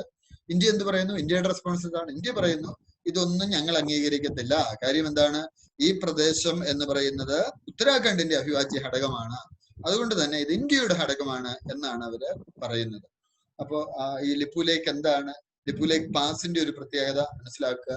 ഈ ലിപ്പു ലേക്ക് പാസ് ഇന്ന് തന്നെ നിങ്ങൾ പോയിട്ടൊന്ന് അടയാളപ്പെടുത്തുക, നിങ്ങളുടെ മാപ്പിൽ ഒന്ന് അടയാളപ്പെടുത്തുക. കാര്യം ജോഗ്രഫി റിലേറ്റഡ് ക്വസ്റ്റ്യൻസ് വരുന്ന കറന്റ് ജോഗ്രഫിയിൽ മാത്രമല്ല, നിങ്ങൾ IAS ഇന്റർവ്യൂവിന് പോകുന്ന സമയത്ത്, KS ഇന്റർവ്യൂവിന് പോകുന്ന സ്ഥലത്തൊക്കെ ഇത്തരത്തിലുള്ള ചോദ്യങ്ങൾ വരാനുള്ള പോസിബിലിറ്റിയും ഉണ്ട്. മാത്രമല്ല ഇനിയിപ്പോ KSന്റെ മെയിൻ പരീക്ഷയൊക്കെ വരുവാണ്, പെട്ടെന്ന് IAS കിട്ടാനുള്ള ഒരു മാർഗവും കൂടിയാണ് അതല്ലേ. ഇപ്പൊ ഇവിടെ കോട്ടയം കളക്ടറായിട്ട് 2 ദിവസം മുമ്പ് M. അഞ്ജന എന്ന വ്യക്തി ജോയിൻ ചെയ്തു. ഞാൻ അവരുടെ ക്രെഡൻഷ്യൽസ് വായിച്ചപ്പോൾ സെക്രട്ടേറിയറ്റ് അസിസ്റ്റന്റ് ആയിട്ട് ജോലി പ്രവേശിച്ച ആള്. നോക്കൂ, അവരിന്ന് ജില്ലാ കളക്ടർ IAS കൺഫർ ചെയ്ത് കിട്ടും. KSലേക്കൊക്കെ വന്നാൽ വളരെ പെട്ടെന്ന് തന്നെ നമുക്ക് സർവീസിലേക്ക് എത്താനുള്ള, അഡ്മിനിസ്ട്രേറ്റീവ് സർവീസിലേക്ക് എത്താനുള്ള ഒരു പോസിബിലിറ്റി ഉണ്ട്. So let us utilize this. This is a wonderful opportunity for you. So ഇത് കൃത്യമായിട്ടും മനസ്സിലാക്കുക. മാനസ സരോവർ യാത്രയുമായി ബന്ധപ്പെട്ട പ്രശ്നങ്ങൾ നമ്മൾ പലപ്പോഴും കാണുന്നുണ്ട് അല്ലെ. മാനസ സരോവറിൽ പോയിട്ടുള്ള ആരെങ്കിലും ഉണ്ടോ? ഈ ഗ്രൂപ്പിലുണ്ടോ? ഒക്കെ അവസരമാണ്, നിങ്ങളൊക്കെ പോണം, പറ്റാവുന്നവരൊക്കെ പോണം അല്ലെ. അവസരങ്ങൾ ആരോഗ്യമുള്ളവരും ഒക്കെ പോണം. ഇന്ന് അന്തരിച്ച വീരേന്ദ്രകുമാർ സാർ, അദ്ദേഹം ഹൈമവത ഭൂവിൽ എന്ന് പറയുന്ന അദ്ദേഹത്തിന്റെ കൈലാസ് യാത്രയെ കുറിച്ച് ഒരു പുസ്തകം എഴുതിയിട്ടുണ്ട്. അദ്ദേഹമാണ് നമ്മുടെ മലയാള ഓപ്ഷണൽ പുസ്തകമൊക്കെ ആദ്യമായിട്ട് പ്രകാശനം ചെയ്തത്. വളരെ മികച്ച ഒരു വ്യക്തിത്വത്തിന്റെ ഉടമ കൂടിയായിരുന്നു അദ്ദേഹം. അപ്പൊ എന്താണ് ഈ പ്രദേശത്തിന്റെ പ്രത്യേകത? കാലാപാനി എവിടെ സ്ഥിതി ചെയ്യുന്നത്? കൈലാസ് മാനസ സരോവർ റൂട്ടിലാണ്. ഉത്തരാഖണ്ഡില് ഇന്ത്യക്കും സുദൂർ പശ്ചിം പ്രദേശ് എന്ന് പറയുന്ന നേപ്പാളിലെ ആ പ്രദേശത്തിനും ഇടയിലാണ് വരിക. ഇൻഡോ ചൈന വാറിന് ശേഷം ഈ കാലാപാനി ഇൻഡോ ടിബറ്റൻ ബോർഡർ പോലീസാണ് കൺട്രോൾ ചെയ്യുന്നത്. നിങ്ങൾ അസിസ്റ്റന്റ് കമാൻഡന്റ് എക്സാം എഴുതിയാൽ ഇൻഡോ ടിബറ്റൻ ബോർഡർ പോലീസിൽ ഡെപ്യൂട്ടി അസിസ്റ്റന്റ് കമാൻഡന്റ് DYSP റാങ്കിലൊക്കെ ജോലി കിട്ടും. സെയിം സിവിൽ സർവീസ് കോച്ചിങ് വെച്ച് എഴുതാവുന്ന ഒരു എക്സാമും കൂടിയാണ്. ഇനി എന്താണ്? Under the treaty of Sugauli signed between Nepal and the British East India Company. ഇത് നിങ്ങൾ ബിപിൻ ചന്ദ്രയുടെ പുസ്തകത്തിൽ വായിക്കുന്നതാണ്, അല്ലെങ്കിൽ ഹിസ്റ്ററി ബുക്കുകളിലെല്ലാം ഈ സാഗുളി ട്രീറ്റ്മെന്റിനെ കുറിച്ച്, സുഗൗളി ട്രീറ്റ്മെന്റിനെ കുറിച്ച് നിങ്ങൾ വായിക്കാറുണ്ട്. കാളി റിവർ നേപ്പാളിന്റെ വെസ്റ്റേൺ ബൗണ്ടറിയിലാണ് സ്ഥിതി ചെയ്യുന്നത്. അപ്പോൾ നേപ്പാളും അന്നത്തെ ബ്രിട്ടീഷ് എംപയറും തമ്മിലുള്ള ഒരു ട്രീറ്റി ആയിരുന്നു ഇത്. അപ്പൊ ഈ റിഡ്ജ് ലൈനിനെ കുറിച്ച് ഇതിനകത്ത് പ്രത്യേകമായിട്ടൊന്നും തന്നെ പറഞ്ഞു വിട്ടിട്ടില്ല. Source of Kali river British surveyors പലയിടത്തായിട്ട് കാണിച്ചിട്ടുണ്ട്. അപ്പൊ അതുകൊണ്ട് തന്നെ ഒരു ഡിസ്പ്യൂട്ട് ഉണ്ടാവുന്നുണ്ട്, ആ ഒരു വിഷയത്തിൽ ഉണ്ടാവുന്നുണ്ട് എന്ന് മനസ്സിലാക്കുക. ബൗണ്ടറി ഡിസ്പ്യൂട്ട് ഇന്ത്യയും നേപ്പാളും തമ്മിലുണ്ട്. അതിൽ ഈ കാലാപാനി ടെറിട്ടറിയിലാണ് ഏറ്റവും കൂടുതൽ ഡിസ്പ്യൂട്ടിൽ വരുന്നത്. അപ്പൊ ഇതിന്റെ ഒരു ജിയോ പൊസിഷനൊക്കെ മനസ്സിലാക്കുക. ഇനി അടുത്ത ഒരു പ്രധാനപ്പെട്ട വാർത്തയിലേക്ക് നമ്മൾ കിടക്കുന്നു. COVID-19 emergency response and health systems preparedness project. നമ്മൾ മുമ്പ് കണ്ട ഏഷ്യൻ ഇൻഫ്രാസ്ട്രക്ചർ ഇൻവെസ്റ്റ്മെന്റ് ബാങ്കിന്റെ ആ പ്രൊജക്ട് ആണ്. ഓൾറെഡി നമ്മൾ ഡിസ്കസ് ചെയ്തതാണ്, പിന്നെ വീണ്ടും അതിലേക്ക് പോകുന്നില്ല. West Bank and issues associated, international news ആണ്. What is West Bank? എന്താണ് വെസ്റ്റ് ബാങ്ക് എന്ന്? ഇസ്രായേൽ പാലസ്തീൻ പ്രശ്നം. ഇസ്രായേൽ പാലസ്തീൻ എന്താണ്? ഇസ്രായേൽ പാലസ്തീൻ പ്രശ്നം എന്താണ്? ഇസ്രായേൽ എന്ന് പറയുന്നത് എങ്ങനെയാ രൂപം കൊണ്ടത്? ഇസ്രായേൽ എങ്ങനെയാണ് വെസ്റ്റ് ബാങ്ക് എന്നുള്ള സ്ഥലം അക്വയർ ചെയ്തിട്ടാണോ? ഇസ്രായേൽ ഈ ലോകമെമ്പാടുമുള്ള സിയോണിസ്റ്റ് മൂവ്മെന്റ് എന്ന് പറഞ്ഞൊരു മൂവ്മെന്റ് ഉണ്ട്. സിയോണിസ്റ്റ് മൂവ്മെന്റ് എന്ന് വെച്ചാൽ ഈ ജൂസ് പലപ്പോഴും ഏറ്റവും അധികം കാലാകാലങ്ങളായിട്ട് ഏറ്റവും അധികം പീഡിപ്പിക്കപ്പെട്ടിരുന്ന ഒരു വിഭാഗമാണ് ജ്യൂസ്. അവർ ലോകമെമ്പാടിലേക്കും ചിതറിക്കപ്പെടുകയാണ്, ലോകത്തിന്റെ വിവിധ ഭാഗങ്ങളിലേക്ക് ചിതറിക്കപ്പെട്ടു. ജ്യൂസിൽ ഒരു വിഭാഗം കേരളത്തിലും വരുന്നുണ്ട്, കൊച്ചിയിലും മട്ടാഞ്ചേരിയൊക്കെ കേന്ദ്രീകരിച്ച് അവർ പ്രവർത്തിക്കുന്നു. അപ്പോൾ ഈ ചിതറിക്കപ്പെട്ട ജ്യൂസിന് വേണ്ടി ഒരു രാജ്യം വേണമെന്നുള്ള ആശയം ശക്തമാകുന്നുണ്ട്. അങ്ങനെയാണ് സിയോണിസ്റ്റ് മൂവ്മെന്റ് എന്ന് പറയുന്ന ഒരു മൂവ്മെന്റ് രൂപം കൊണ്ടു. ആ മൂവ്മെന്റിന്റെ അടിസ്ഥാനത്തിൽ വിശുദ്ധ ഗ്രന്ഥങ്ങളിൽ പറഞ്ഞിട്ടുള്ള വാഗ്ദാത്ത ഭൂമി, അത് അവരുടെ സ്ഥലമാണ് എന്ന് ഇവര് അവകാശമുറപ്പിക്കുകയും അങ്ങനെ ഇസ്രായേൽ എന്നുള്ള ഒരു രാജ്യത്തിന് രൂപം കൊടുക്കുകയും ചെയ്തു. അപ്പോൾ ഇങ്ങനെയുള്ള ഒരു രാജ്യത്തിലേക്ക് വന്നപ്പോൾ ഇസ്രായേൽ എന്താ ചെയ്തത്? അവര് ഈ പലസ്തീനിന്റെ ഭാഗമായിട്ടുള്ള പല പ്രദേശങ്ങളും അവർ അനക്സ് ചെയ്തു, കീഴടക്കി. അപ്പൊ ഈ ക്ലാഷസ് പലപ്പോഴും എന്തുണ്ടാവും? ഈ രണ്ട് രാജ്യത്തെയും ആളുകൾ തമ്മിൽ എപ്പോഴും ഉണ്ടായിക്കൊണ്ടിരിക്കും. ഇസ്രായേലും അറബ് രാജ്യങ്ങളും തമ്മിൽ ഉള്ള ഒരു ഫൈറ്റ് ഉണ്ടാവുന്നതായിട്ട് നിങ്ങൾ മനസ്സിലാക്കിയിട്ടുണ്ടാവും, യുദ്ധം ഉണ്ടായിട്ടുള്ളത് നിങ്ങൾ മനസ്സിലാക്കിയിട്ടുണ്ടാവും. അപ്പോൾ ഇവിടെ നമ്മൾ നോക്കുകയാണ് എങ്കിൽ ഒരു ലാൻഡ് ലോക്ക്ഡ് ടെറിട്ടറിയാണ് ഈ വെസ്റ്റ് ബാങ്ക് എന്ന് പറയുന്നത്. മെഡിറ്ററേനിയൻ കോസ്റ്റിലാണ്. ജോർദാനാണ് ഒരു സൈഡിൽ ബൗണ്ടറി ലൈൻ ഉള്ളത്, ഇസ്രായേൽ സൗത്ത് സൈഡിലുണ്ട്. വെസ്റ്റ് ബാങ്കിന്റെ വളരെ ഒരു പ്രത്യേകത എന്ന് വെച്ചാൽ ഡെഡ് സീ ആയിട്ട് വളരെ ക്ലോസ് ആണ്. അപ്പൊ ഈ ഡിസ്പ്യൂട്ട് സെറ്റിൽമെന്റ് ഇവിടെ ആരാന്ന് ചോദിച്ചാല് ജോർദാൻ 1948 അറബ് ഇസ്രായേലി വാറിന് ശേഷം വെസ്റ്റ് ബാങ്ക് പിടിച്ചെടുത്തു. ഇസ്രായേൽ എന്ത് ചെയ്തു? ജോർദാനുമായിട്ടുള്ള യുദ്ധത്തെ തുടർന്ന് 1967 അത് തിരിച്ചു പിടിച്ചു. എന്നിട്ട് എന്ത് ചെയ്തു? അവിടെ ഇവരുടെ കോളനികൾ സ്ഥാപിച്ചു. അപ്പൊ ആരെയൊക്കെ അവർ തോൽപ്പിച്ചത്?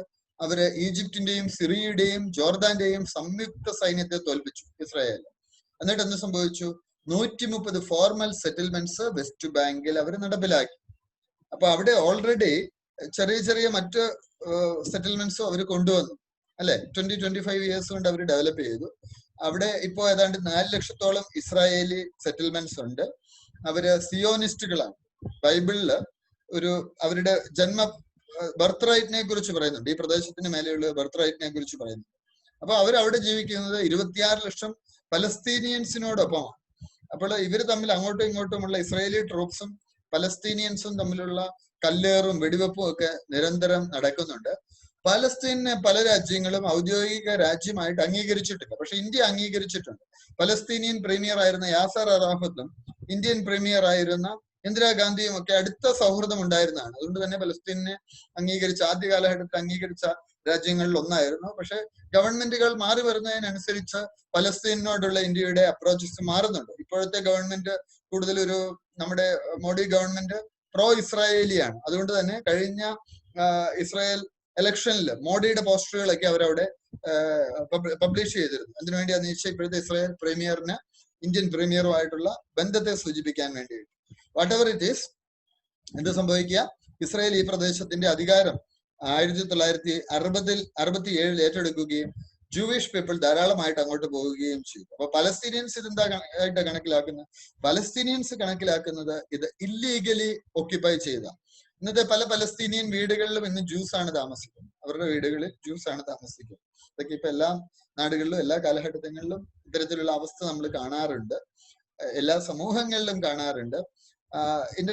യുഎനും ഇന്റർനാഷണൽ കോർട്ട് ഓഫ് ജസ്റ്റിസും വെസ്റ്റ് ബാങ്ക് സെറ്റിൽമെന്റ്സ് ജനീവ കൺവെൻഷന്റെ വയലേഷൻ ആണെന്നാണ് പറയുന്നത്. 4th ജനീവ കൺവെൻഷൻ 1949 പറയുന്നു, an occupying power shall not deport or transfer parts of its own civilian population into the territory it occupies. ഇതിന്റെ സിവിലിയൻ പോപ്പുലേഷനെ അങ്ങോട്ട് മാറ്റാൻ പാടില്ല, ഇത് ഒക്യുപ്പൈ ചെയ്ത ഒരു പ്രദേശത്തേക്ക് എന്നുള്ളത് പറയുന്നുണ്ട്. പക്ഷെ ഇസ്രായേൽ എന്തിനാ അവിടെ ചെയ്യുന്നത്? ഇതിനെ നമ്മൾ ഒരു തരത്തിലെ ഒരു ഫിൽട്രേഷൻ നയമായിട്ട് നമുക്ക് കൂട്ടാൻ പറ്റും. പല സ്ഥലങ്ങളിലേക്കും ആളുകൾ ഇങ്ങനെ കൂട്ടമായിട്ട് വന്ന് അവിടെയുള്ള ആളുകളെ അവിടെ നിന്ന് പുറത്താക്കുന്ന ഒരു സമീപന രീതി, ആ ഒരു പോളിസിയുടെ ഭാഗമൊക്കെ ആയിട്ടാണ്. എന്തായാലും ഇന്റർനാഷണൽ വ്യൂ US പറഞ്ഞത് 2019 നവംബറിൽ പറഞ്ഞത്, America no longer considers Israeli settlements to be in violation of international law. കാര്യം അമേരിക്കൻ പൊളിറ്റിക്സിൽ ഏറ്റവും പവർഫുൾ ആയിട്ടുള്ള ജ്യൂസ് ആണ്. അപ്പൊ ട്രംപ് പലപ്പോഴും ഇതിനെ ഇപ്പൊ സപ്പോർട്ട് ചെയ്യുന്ന ഒരു വ്യൂ ആണ്. മാത്രമല്ല മിഡിൽ ഈസ്റ്റ് പീസ് പ്ലാനും അവർ മുൻപോട്ടേക്ക് വെച്ചു. അവർ പറഞ്ഞത് 2 സ്റ്റേറ്റ് സൊല്യൂഷൻ ആണ്. അപ്പൊ ബൈഫർക്കേറ്റ് ചെയ്യുക, 2 രാജ്യങ്ങൾ, ആ ഒരു നയമാണ് ഇതിനുള്ള ഒരു സൊല്യൂഷൻ എന്നാണ് അദ്ദേഹം മുൻപോട്ടേക്ക് വെച്ചിട്ടുള്ളത്. അത് എത്രത്തോളം പ്രാവർത്തികമാകും എന്നുള്ളത് നമ്മൾ കണ്ടറിയണം. കാര്യം വെസ്റ്റ് ബാങ്ക് വിട്ടുകൊടുക്കാൻ പലപ്പോഴും ഇസ്രായേൽ തയ്യാറാവത്തില്ല. അപ്പോൾ ഇത് എത്രമാത്രം നടക്കും എന്നുള്ളത് നോക്കുക. ഇസ്രായേലിന്റെ നിങ്ങളെ മാപ്പിലേക്ക് ഒന്ന് നോക്കിയാട്ടെ. റെഡിൽ ഓറഞ്ചിൽ കാണുന്നതാണ് ഇസ്രായേൽ. വെസ്റ്റ് ബാങ്ക് നോക്കൂ, ആ പ്രദേശത്ത് വരുന്നു. ഈജിപ്റ്റ്, ഗാസ, ചെറിയൊരു പലസ്തീൻ എന്ന് പറയുന്ന ഒരു ചെറിയൊരു ഒരു ഒരു ഒരു ഒരു ഒരു പ്രദേശമേ ഉള്ളൂ. നോക്കൂ, ഗാസ ഇങ്ങേ അറ്റത്ത് കണ്ടോ, ഗാസ നിങ്ങൾക്ക് കാണാം. വെസ്റ്റ് ബാങ്ക് ആ പ്രദേശത്ത് കാണാം. അവിടെയാണ് പലസ്തീനിയൻ സെറ്റിൽമെന്റ്സ് ഉള്ളത്. അപ്പോൾ അവർക്ക് അവരുടെ രാജ്യം നഷ്ടപ്പെട്ടിരിക്കുകയാണ്. അപ്പൊ രണ്ടിടത്തായിട്ടാണ് കിടക്കുന്നത്. ഗാസയുടെ ആ ഒരു പോർഷനും സിനായിയുടെ ഒക്കെ ഒരു പോർഷനും നോക്കുക. വെസ്റ്റ് ബാങ്ക് ഇങ്ങേ സൈഡിലാണ്. അപ്പോൾ ഇത് സോൾവ് ചെയ്യുക എന്ന് പറയുന്നത് കുറച്ചൊരു കോംപ്ലിക്കേറ്റഡ് ആയിട്ടുള്ള ഒരു ഇഷ്യൂ ആണ്. ജെറുസലേമിലേക്ക് പോകുമ്പോൾ ഇന്ത്യയുടെ സ്റ്റാൻഡ് എന്താ? ഇന്ത്യ പറയുന്നത് 2 സ്റ്റേറ്റ് സൊല്യൂഷനാണ്. എന്നിട്ട് എന്താ പറയുന്നത്? ഇന്ത്യ പറയുന്നത് sovereign, independent and A viable state of Palestine. അപ്പൊ ഇന്ത്യ പറയുന്നത് പാലസ്തീൻ എന്ന് പറയുന്ന ഒരു സ്വതന്ത്ര രാജ്യം നിലവിൽ വരും. പക്ഷെ ഈ വെസ്റ്റ് ബാങ്ക് വിട്ടുകൊടുക്കാൻ ഇസ്രായേൽ തയ്യാറാവത്തുമില്ല. അപ്പൊ ഈ പച്ച ലൈറ്റ് പച്ച കാണുന്ന ആ പ്രദേശമൊക്കെ ഉണ്ടല്ലോ. അപ്പൊ ഇങ്ങനെ ഒരു രാജ്യം എങ്ങനെ നിലവിൽ വരുന്നു എന്നുള്ളതും മറ്റൊരു ചർച്ചയാവും. അപ്പൊ അൾട്ടിമേറ്റ്ലി സംഭവിക്കാൻ സാധ്യതയുള്ളത് ചിലപ്പോൾ വെസ്റ്റ് ബാങ്കിലെ ആളുകളെ മറ്റേ പ്രദേശത്തേക്ക് മാറ്റാനുള്ള ഒരു പോസിബിലിറ്റി ചിലപ്പോൾ കാണും. ഒന്നും നമുക്ക് പറയാൻ പറ്റത്തില്ല, എങ്ങനെ വരും എന്നുള്ളത് നമുക്ക് പറയാൻ പറ്റത്തില്ല. അപ്പോൾ ജെറുസലേമിനെ സംബന്ധിച്ച് ഓസ്ലോ കരാറ് പ്രകാരം 90-ൽ സംഭവിച്ചത്, ഇസ്രായേലും പലസ്തീനും പറഞ്ഞു എന്താണ്, ഇതിനെക്കുറിച്ച് നമുക്ക് നെഗോഷിയേറ്റ് ചെയ്യാം. കാര്യം ഈ ജൂസിനെയൊക്കെ സംബന്ധിച്ച് ജെറുസലേം വളരെ പ്രധാനപ്പെട്ടതാണ്. കാത്തലിക്സിനെ സംബന്ധിച്ച് ജെറുസലേം വളരെ പ്രധാനപ്പെട്ടതാണ്. ഇസ്രായേൽ 67-ൽ എന്ത് സംഭവിച്ചു? അവരാ കരാറിൽ നിന്ന്, ഈസ്റ്റ് ജെറുസലേം കരാറിൽ അവർ അതിൽ നിന്ന് പുറത്തേക്ക് പോയി. മാത്രമല്ല അവർ പറഞ്ഞു ഇസ്രായേൽ ജെറുസലേമിനെ സംബന്ധിച്ച് ഒരു ചർച്ചയും പറ്റത്തില്ല. പലസ്തീനിയൻസിന് എന്ത് വേണം? അവർക്ക് ഈസ്റ്റ് ജെറുസലേം അവരുടെ ക്യാപിറ്റൽ ആയിട്ട് വേണം. പക്ഷെ ഇത് അംഗീകരിക്കുവാൻ ഇസ്രായേൽ തയ്യാറല്ല. കാര്യം ബൈബിളിലെ പ്രധാനപ്പെട്ട പല സ്ഥലങ്ങളും ഈ പ്രദേശത്താണ് കടന്നു വരുന്നത്. അപ്പോൾ അവരതിനെ ഉൾക്കൊള്ളുവാൻ തയ്യാറല്ല. 6 ഡേ വാർ ഉണ്ടായിരുന്നു 67-ൽ. അങ്ങനെയാണ് സിനായി പെനിൻസുലയും ഗാസ സ്ട്രിപ്സും അവര് പിടിച്ചെടുക്കുന്നത്. അപ്പോൾ പലസ്തീനിയൻസ് ഇപ്പോൾ അവർ ശ്രമിക്കുന്ന ഒരു independent state, west bank, Hamas controlled ആയിട്ടുള്ള ഗാസ സ്ട്രിപ്പ്, ഇതെല്ലാം കൂടി ചേർന്ന ഒരു രാജ്യം വേണമെന്നാണ് പറയുന്നത്. പക്ഷെ നിങ്ങൾ നോക്കിക്കഴിഞ്ഞാൽ ഇത് പ്രാക്ടിക്കലി പോസിബിൾ ആണ്. ഗാസ സ്ട്രിപ്സും സിനായ് കൺട്രോളും പിന്നെ അതിനിടയ്ക്ക് ഇസ്രായേലാണ് കിടക്കുന്നത്. അങ്ങേ അറ്റത്താണ് വെസ്റ്റ് ബാങ്ക് കിടക്കുന്നത്. അപ്പൊ ഇത് അത്ര ഈസി അല്ല. ഇത് സോൾവ് ചെയ്യുക എന്നുള്ള അത്ര ഈസി അല്ല. കാര്യം പണ്ട് ഹൈദരാബാദ് വേറെ ഞങ്ങൾക്ക് പാകിസ്ഥാന്റെ കൂടെ ചേരണം എന്ന് പറഞ്ഞ പോലത്തെ ഒരു അവസ്ഥയൊക്കെ വരും. ഇത് അത്ര ഈസി അല്ല. കാര്യം രണ്ട് പ്രദേശത്താണ്. അതുമായി ബന്ധപ്പെട്ട ചർച്ചകൾ എന്തായാലും നടക്കുന്നു. ഇനി അടുത്ത് ചൈന തായ്വാൻ റിലേഷൻസിലേക്ക് പോവുകയാണ്. തായ്വാനെ വേൾഡ് ഹെൽത്ത് ഓർഗനൈസേഷനിൽ മെമ്പർ ആക്കണം എന്ന് US ലോ മേക്കേഴ്സ് ഒരു നിയമം കൊണ്ടുവരികയാണ്. അതിന് 60 രാജ്യങ്ങളുടെ സപ്പോർട്ട് ഉണ്ടായി. ഇതിലേക്ക് പോകുമ്പോൾ നമ്മൾ മനസ്സിലാക്കേണ്ടത് ഇന്ത്യ ചൈന തായ്വാൻ റിലേഷൻഷിപ്പിനെ കുറിച്ചുകൂടെ നമുക്കൊരു അണ്ടർസ്റ്റാൻഡിങ് പലപ്പോഴും ഉണ്ടാവണം. ഇപ്പോഴത്തെ ഒരു ഇഷ്യൂ എന്ന് വെച്ചാൽ തായ്വാൻ ഇപ്പോൾ WHO പാർട്ടല്ല. ചൈന എന്താ പറയുന്നത്? ചൈനയുടെ ഇപ്പോഴത്തെ ഒരു പുതിയ പോളിസിയാണ് അവർ വൺ ചൈന പോളിസി എന്ന് പറയുന്നത്. വൺ ചൈന പോളിസി പറയുന്ന ഇപ്പൊ ചൈനയുമായിട്ട് അഫിലിയേറ്റ് ചെയ്ത രാജ്യങ്ങള് അവിടെ ഒരു ഓട്ടോണമസ് ഗവൺമെന്റ് ഉണ്ട്. അവർ ചൈനയുടെ കൾച്ചർ അല്ല ഫോളോ ചെയ്തു. ചൈന മെയിൻലാൻഡിലെ കൾച്ചർ അല്ല അവിടെ ഫോളോ ചെയ്തു. അപ്പോ ചൈന തായ്വാൻ റിലേഷൻസിലേക്ക് പോകുമ്പോൾ വൺ ചൈന പോളിസി പ്രകാരം ചൈന സിവിൽ വാർ സംഭവിച്ച കാര്യം നിങ്ങൾക്കറിയാം. കുമിന്താങ് കക്ഷി അല്ലെങ്കിൽ നാഷണലിസ്റ്റ് പാർട്ടീനെ പരാജയപ്പെടുത്തുകയും അവര് 49-ൽ ഈ തായ്വാൻ ഐലൻഡിലേക്ക് ഓടിപ്പോവുകയും ചെയ്തു, അതിലെ നേതാക്കളൊക്കെ. അപ്പൊ ഇവര് പറയുന്നത് ഇത് ബെയ്ജിങ്ങിന്റെ കൺട്രോളിന് കീഴിൽ ഉള്ള ഒരു പ്രദേശമാണ്. ചൈനയുടെ ഒരു ടോപ്പ് ട്രേഡിംഗ് പാർട്ട്ണർ ആണ് തായ്വാൻ എന്ന് പറയുന്നത്. 226 ബില്യന്റെ ട്രേഡിങ് നടക്കുന്നുണ്ട്. തായ്വാനിൽ ഒരു സെൽഫ് ഗവേൺഡ് ആയിട്ടുള്ള ഒരു ഇൻഡിപെൻഡന്റ് ആയിട്ടുള്ള ഒരു ഗവൺമെന്റ് ഉണ്ട്. അവര് സ്വാതന്ത്ര്യം ചൈനയിൽ നിന്ന് പ്രഖ്യാപിച്ചിട്ടില്ല. ചൈനയുടെ അതോറിറ്റിയുടെ കീഴിൽ തന്നെയാണ് അവർ പ്രവർത്തിക്കുന്നത്. പക്ഷെ അവർക്ക് കൂടുതൽ ഫ്രീഡം ഉണ്ട്, ഓട്ടോണമി ഉണ്ട്. അവിടെ കുറച്ചുകൂടെ കാര്യങ്ങൾ നടക്കുന്നത് രണ്ട് രീതിയിലാണ്. വൺ കൺട്രി ടു സിസ്റ്റം എന്നുള്ള ഒരു ഫോർമുലയിലാണ് പോകുന്നത്. ചൈനയിലെ ആളുകളെ കുറിച്ച് നിങ്ങൾക്ക് അറിയാം, സ്വാതന്ത്ര്യമോ കാര്യമോ ഒന്നുമില്ല. പക്ഷെ അങ്ങനെയല്ല, തായ്വാനിലെ കാര്യം അങ്ങനെയല്ല. അവിടെ വളരെ ലിബറൽ ആയിട്ടാണ് കാര്യങ്ങൾ പോകുന്നത്. അപ്പോൾ ഇത് മാറി ചൈന വൺ ചൈന പോളിസിയിലേക്ക് വരുന്നുണ്ട്. ഇതിനെതിരെ തായ്വാനിൽ പ്രക്ഷോഭം നടക്കുന്നത് നിങ്ങൾ സ്ഥിരം പത്രത്തിൽ വായിക്കുകയും ഒക്കെ തന്നെ ചെയ്യും. WTO മെമ്പറാണ്. അപ്പോൾ WHO അവര് മെമ്പർ ആയിക്കൊണ്ട് വന്നു. ചൈന ഇപ്പൊ എന്താ ശ്രമിക്കുന്നത്? ചൈന ശ്രമിക്കുന്നത് എന്താണ്? അത് US-ന്റെ ഒരു position, there is only one China and Taiwan is a part of that. That is called one China policy. China അത് നിങ്ങൾക്ക് തൈവാനെ സെപ്പറേറ്റ് ആയിട്ട് കാണാൻ പറ്റത്തില്ല. ഇത് ചൈനയുടെ അവിഭാജ്യ ഘടകമാണ്. ടു സിസ്റ്റംസ് എന്നുള്ളതിനെ ഇവർ അംഗീകരിക്കുന്നു. അപ്പൊ ഇത് പലപ്പോഴും ഒരു കോൺഫ്ലിക്റ്റിലേക്ക് കൊണ്ടുവരുന്നുണ്ട്. അപ്പോൾ വാഷിങ്ടൺ എന്താണ് ചെയ്യുന്നത്? തൈവാനുമായിട്ട് ഒരു പോസിറ്റീവ് റിലേഷൻഷിപ്പ്, ആം സെയിൽസും ഒക്കെ നടത്തുന്നുണ്ട്. തൈവാനെ അവരൊരു സെപ്പറേറ്റ് ഒരു വിഭാഗമായിട്ട് തന്നെ അവര് കാണുന്നുണ്ട്. അപ്പോൾ വൺ ചൈന പ്രിൻസിപ്പിളിനും എതിരാണ് വൺ ചൈന പോളിസി എന്ന് പറയുന്നത്. അപ്പോൾ തായ്വാനും മെയിൻലാൻഡ് ചൈനയും അതൊരു സിംഗിൾ ചൈനയുടെ പാർട്ടാണ് എന്നുള്ളതാണ് വൺ ചൈന പോളിസി. ഇന്ത്യയുടെ ഒരു തായ്വാൻ റിലേഷൻഷിപ്പിലേക്ക് നോക്കിയാൽ നമുക്ക് നല്ലൊരു ഡിപ്ലോമാറ്റിക് ടൈസ് അവരുമായിട്ടുണ്ട്. India one China policy endorse ചെയ്യുന്നതിനെതിരെ പറഞ്ഞു. കാര്യം തൈവാനിലുള്ള ആളുകൾ പറഞ്ഞു ഇത് നടക്കത്തില്ല, അവിടുത്തെ പൊളിറ്റിക്കൽ പാർട്ടീസ് ഒക്കെ ഇതിനെ അഗെയിൻസ്റ്റ് ആണ്. അപ്പൊ അത് തന്നെയാണ് ഇന്ത്യയുടെയും ഒരു വ്യൂ. ഇപ്പോൾ ചൈനയ്ക്ക് ഒരു ഗ്ലോബൽ പ്രഷർ ചൈനയുടെ മേലെ ഉണ്ട് എന്നും മനസ്സിലാക്കുക.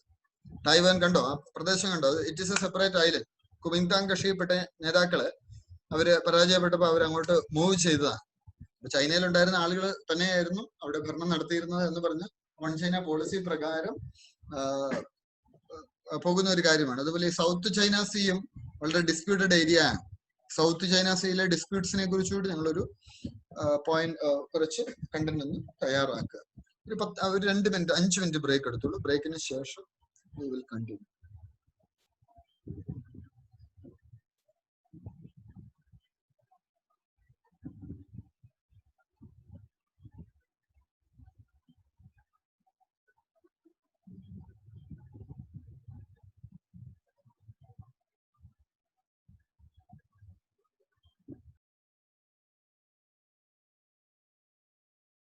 So welcome back. നമ്മൾ അടുത്തത് കാണുന്ന GS3യുമായി ബന്ധപ്പെട്ടിട്ടുള്ള ഒരു വാർത്തയാണ്. GS3യിൽ വരാൻ പോസിബിലിറ്റി ഉള്ള ഒരു ന്യൂസ്, വിശാഖിലെ ഗ്യാസ് ലീക്കിനെ കുറിച്ച് നിങ്ങൾ കണ്ടിരുന്നു. നമ്മൾ 1-2 കറണ്ട് അഫയേഴ്സ് ക്ലാസ്സിന് മുമ്പ് ഇതിനെക്കുറിച്ച് ചർച്ച ചെയ്തിരുന്നു. വിശാഖപട്ടണത്തുണ്ടായിരുന്ന ഗ്യാസ് ലീക്ക് അത് 8 പേരുടെ മരണത്തിന് ഇടയാക്കിയിട്ടുണ്ട്. LG പോളിമേഴ്സ് ആണ് ഇതിന് ഉത്തരവാദിയായത്. South Korean conglomerate, South Korean കമ്പനിയായ LG കോർപ്പറേഷന്റെ ഭാഗമായിട്ടുള്ള ഒരു പ്രസ്ഥാനമാണ്. അപ്പൊ ഈ ഗ്യാസ് എന്ന് പറയുന്നത് എന്താണ്? സ്റ്റെറീൻ ഓർ വിനൈൽ ബെൻസീൻ ആണ്. അപ്പൊ അത് എന്താണെന്നുള്ളത് മനസ്സിലാക്കുക, ഗ്യാസ് എന്താണെന്നുള്ളത് മനസ്സിലാക്കുക. അത് ഓവർ ഹീറ്റിംഗ് ഉണ്ടായി, അത് പൈപ്പ് ലീക്സിലേക്ക് വഴിതെളിച്ചു. 2-3 കിലോമീറ്റർ ഇത് സ്പ്രെഡ് ചെയ്തു. ഇതൊരു പോയ്സണസ് ഗ്യാസ് ആണ്. ഇത് പോളിസ്റ്റിറൈൻ പ്ലാസ്റ്റിക്സിന്റെ ഉപയോഗത്തിന് വേണ്ടിയിട്ടാണ് ഇത് ഉൽപ്പാദിപ്പിക്കുന്നതിന് വേണ്ടിയാണ് ഇത് ഉപയോഗിക്കുന്നത് എന്നുകൂടി മനസ്സിലാക്കുക.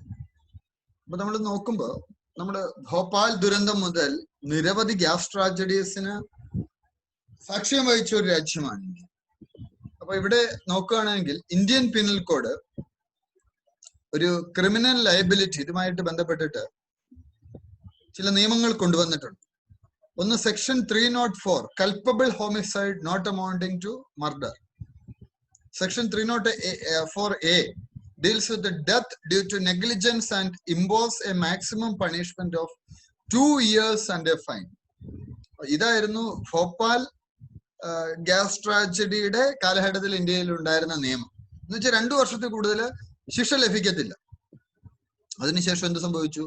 ഭോപ്പാൽ ഗ്യാസ് ട്രാജഡിക്ക് ശേഷം നിയമത്തിൽ മാറ്റം വന്നിട്ടുണ്ട്. എന്താ സംഭവിച്ചത്?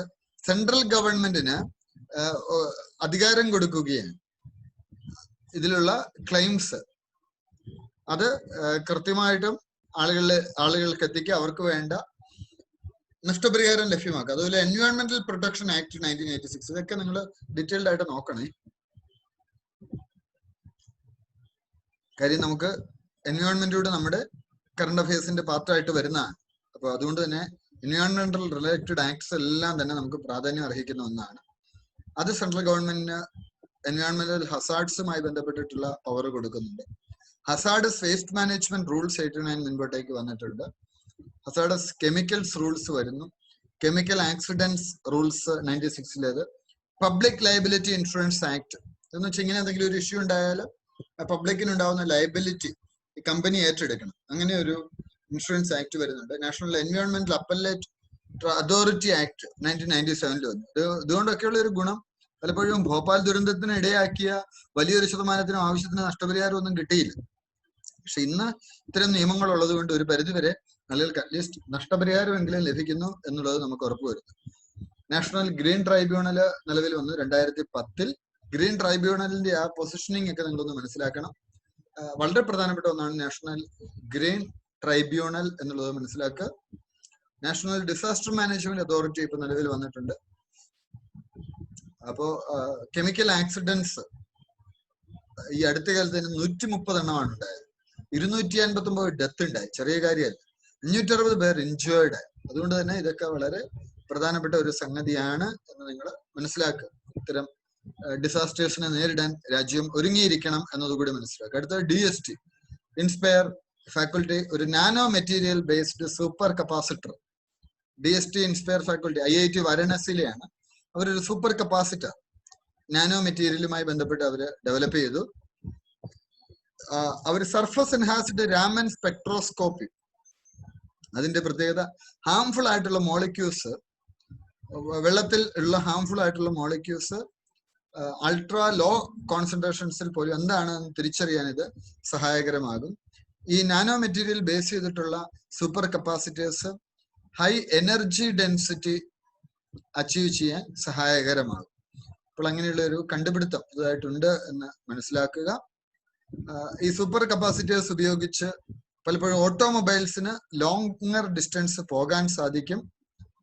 കോൺസ്റ്റന്റ് പലപ്പോഴും റീചാർജ് ചെയ്യുന്ന ഒരു സമയത്തൊക്കെ കോൺസ്റ്റന്റ് കറന്റ് അത് can be withdrawn for longer duration without recharging due to such density. അപ്പൊ അങ്ങനെയുള്ള റീചാർജിങ് നടക്കാതെ വരുന്ന സാഹചര്യങ്ങൾ ഒഴിവാക്കാൻ പറ്റുന്നുണ്ട്. അപ്പോൾ ഈ ഒരു നാനോ മെറ്റീരിയലിന്റെ കണ്ടുപിടുത്തം പോസിറ്റീവ് ആയിട്ടുള്ള ഒരു ഉപയോഗത്തിലേക്ക് പലപ്പോഴും വഴിതെളിക്കും എന്നുള്ളതാണ് ഈ വാർത്തയിൽ നമ്മൾ കാണുന്നത്. അടുത്തത് എനർജി എഫിഷ്യൻസി മെഷേഴ്സ് ആണ്. പലപ്പോഴും നമുക്കറിയാം ഇന്ത്യ എന്ന് പറയുന്ന ഒരു രാജ്യത്ത് നമ്മൾ വിദേശ രാജ്യങ്ങളിൽ ഇന്ത്യയുമായിട്ട് താരതമ്യപ്പെടുത്തുമ്പോൾ പലപ്പോഴും നമുക്ക് വൈദ്യുത നഷ്ടം അല്ലെങ്കിൽ എനർജി പലതരത്തിൽ നഷ്ടപ്പെടുന്നുണ്ട്. ഉദാഹരണം പറഞ്ഞു, ലോകത്തോരിടത്തും നമുക്ക് കാണത്തില്ല ഇലക്ട്രിക് പോസ്റ്റ് വഴിയുള്ള കറണ്ട്. എല്ലായിടത്തും വിദേശ രാജ്യങ്ങളിൽ പ്രത്യേകിച്ചും ഡെവലപ്ഡ് നേഷൻസ് നിങ്ങൾ പോയി കഴിഞ്ഞാൽ നിങ്ങൾ കാണുന്നത് അണ്ടർഗ്രൗണ്ടിൽ കൂടാണ് ഇലക്ട്രിക് ലൈൻസ് പോകുന്നത്. ഇങ്ങനെ പലപ്പോഴും ഇങ്ങനെ പോകുമ്പോൾ എന്താ ഈ മരങ്ങളും ഒക്കെ ചാഞ്ഞു നിൽക്കും.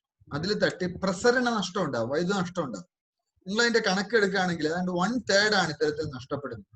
അപ്പൊ എനർജി ഇന്റൻസിഫൈ ചെയ്താൽ അത് എക്കണോമിക് ഡെവലപ്മെന്റിനും ഇലക്ട്രിസിറ്റി സേവിങ്സിലേക്കും വഴിതെളിക്കും. അപ്പൊ അതിനുള്ള ചില പദ്ധതികൾ പല തരത്തിൽ LED ബൾബുകൾ ഉപയോഗിക്കുക, അല്ലെങ്കിൽ എഫിഷ്യന്റ് ആയിട്ടുള്ള മെത്തേഡ്സ് കൊണ്ടുവരിക, ഇങ്ങനെയുള്ള measures government union minister of power അതുമായി ബന്ധപ്പെട്ട ഒരു റിപ്പോർട്ട് പുറത്തിറക്കി എന്നതിനെ കുറിച്ചാണ് ഹിന്ദു പത്രം വാർത്തയിൽ പറഞ്ഞിരിക്കുന്നത്. എനർജി എഫിഷ്യന്റ് മെക്കാനിസം കൊണ്ടുള്ള പ്രയോജനം എന്താണ്? ഒന്ന്, നമുക്ക് എക്സ്പെൻസ് കുറയ്ക്കാൻ പറ്റും, ഡെവലപ്മെന്റിലേക്ക് പോകും, പോസിറ്റീവ് ആയിട്ടുള്ള കൺസംഷനിലേക്ക് പോകും. അടുത്ത ഒരു ചോദ്യം എന്ന് പറയുന്നത് നോർത്ത് വെസ്റ്റേൺ ഗഡ്സിലെ സ്റ്റഡിയാണ് ഫ്ലവറിംഗ് പ്ലാന്റ്. നമ്മൾ കഴിഞ്ഞ ക്ലാസ്സിലും നോർത്ത് വെസ്റ്റേൺ ഗഡ്സിന്റെ പ്രാധാന്യത്തെ കുറിച്ച് സൂചിപ്പിച്ചു. അഗാർക്കർ റിസർച്ച് ഇൻസ്റ്റിറ്റ്യൂട്ട്, അത് പൂനെയിലാണ്, അവർ നോർത്ത് വെസ്റ്റേൺ ഗഡ്സിലെ പ്ലാന്റ് ഡാറ്റയിൽ ഒരു സ്റ്റഡി നടത്തി.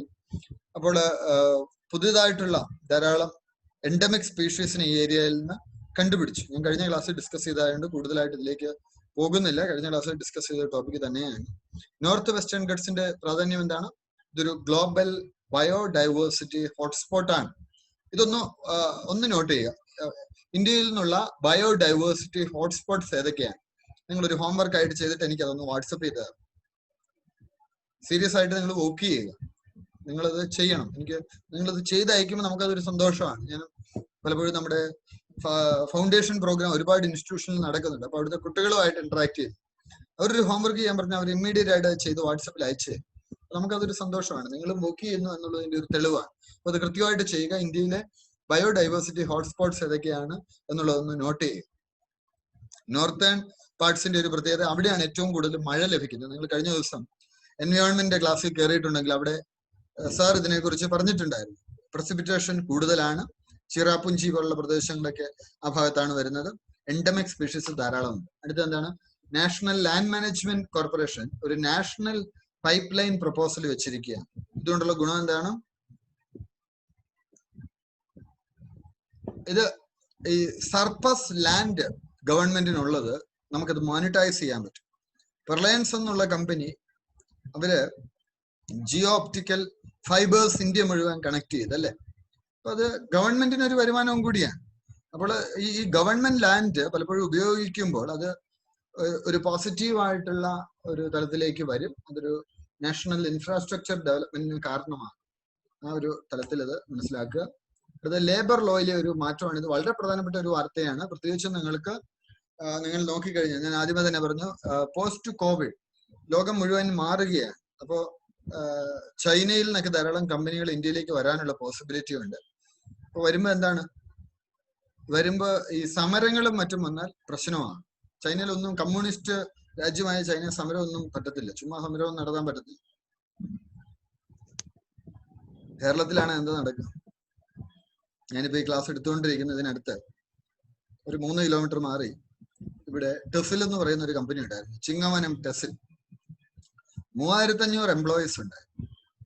3500 എംപ്ലോയീസ് ഉള്ള ഈ സ്ഥാപനം അന്നത്തെ കാലത്ത് കേരള ഗവൺമെന്റ് കിട്ടുന്ന സാലറിയൊക്കെ കൂടുതലായിരുന്നു ഈ ടെസിലെ തൊഴിലാളികൾക്ക് കിട്ടിക്കൊണ്ടിരുന്നത്. അപ്പൊ എന്തുണ്ട്, ഇവിടെ അടുത്തുള്ള ഒരു ചേട്ടൻ, പുള്ളി യൂണിയൻ ലീഡറാണ്. പുള്ളി അവിടെ ലീഡർ കളിച്ചിട്ട് എന്നിട്ട് അയാൾ കുറെ പൈസയൊക്കെ ഇതിന്റെ മറവിലുണ്ടാക്കി. ലീഡറാക്കി കളിച്ച് സമരം നടത്തി ലാസ്റ്റ് ടെസിൽ പൂട്ടിച്ചു. ആർക്കാ നഷ്ടം ഉണ്ടായി? ഈ ചേട്ടൻ ഇഷ്ടം പോലെ പൈസ കിട്ടി. പുള്ളി മരിച്ചു പോവുകയും ചെയ്തു. പക്ഷെ ഇയാൾ ഇഷ്ടം പോലെ കാശുണ്ടാക്കി. യൂണിയൻ ലീഡർ കളിച്ച് നടന്ന 3500 കുടുംബങ്ങൾക്ക് വരുമാന മാർഗം നിലച്ചു അല്ലെ. അപ്പൊ ഇതൊക്കെ ഒഴിവാക്കാൻ വേണ്ടി ലേബർ ലോസില് മാറ്റം വന്നു. എന്താണ് വന്നത്? ഉത്തർപ്രദേശ് അപ്രൂവ് ഓർഡിനൻസ് കൊണ്ടുവന്നു. Exempting businesses from all the labour laws except few for the next 3 years. മധ്യപ്രദേശും ഇത് തന്നെ സസ്പെൻഡ് ചെയ്തു. ലേബർ ലോസ് അടുത്ത 1000 ദിവസത്തേക്ക് സസ്പെൻഡ് ചെയ്തു. എന്തായിരിക്കും ഇതിനുള്ള കാര്യം? ലോജിക്കലി എന്തായിരിക്കും സാർ? പുതിയ ഇൻവെസ്റ്റ്മെന്റ്സും അതുപോലെ സ്റ്റാർട്ടപ്സ് ഒക്കെ ഇന്ത്യയിൽ വരാനായിട്ടുള്ള രീതിയിൽ അതൊരു കാര്യമാണ്. വേറെന്തായിരിക്കും? ബാക്കിയുള്ളവരൊന്ന് ഇന്ററാക്ട് ചെയ്യാമോ? എല്ലാവർക്കും ഇന്ററാക്ട് ചെയ്യാം. സൽമാൻ, ദുർഗ, സഹല, എല്ലാവരും എന്തായിരിക്കും ഇങ്ങനെയുള്ള മാറ്റം വരാനുള്ള കാര്യം?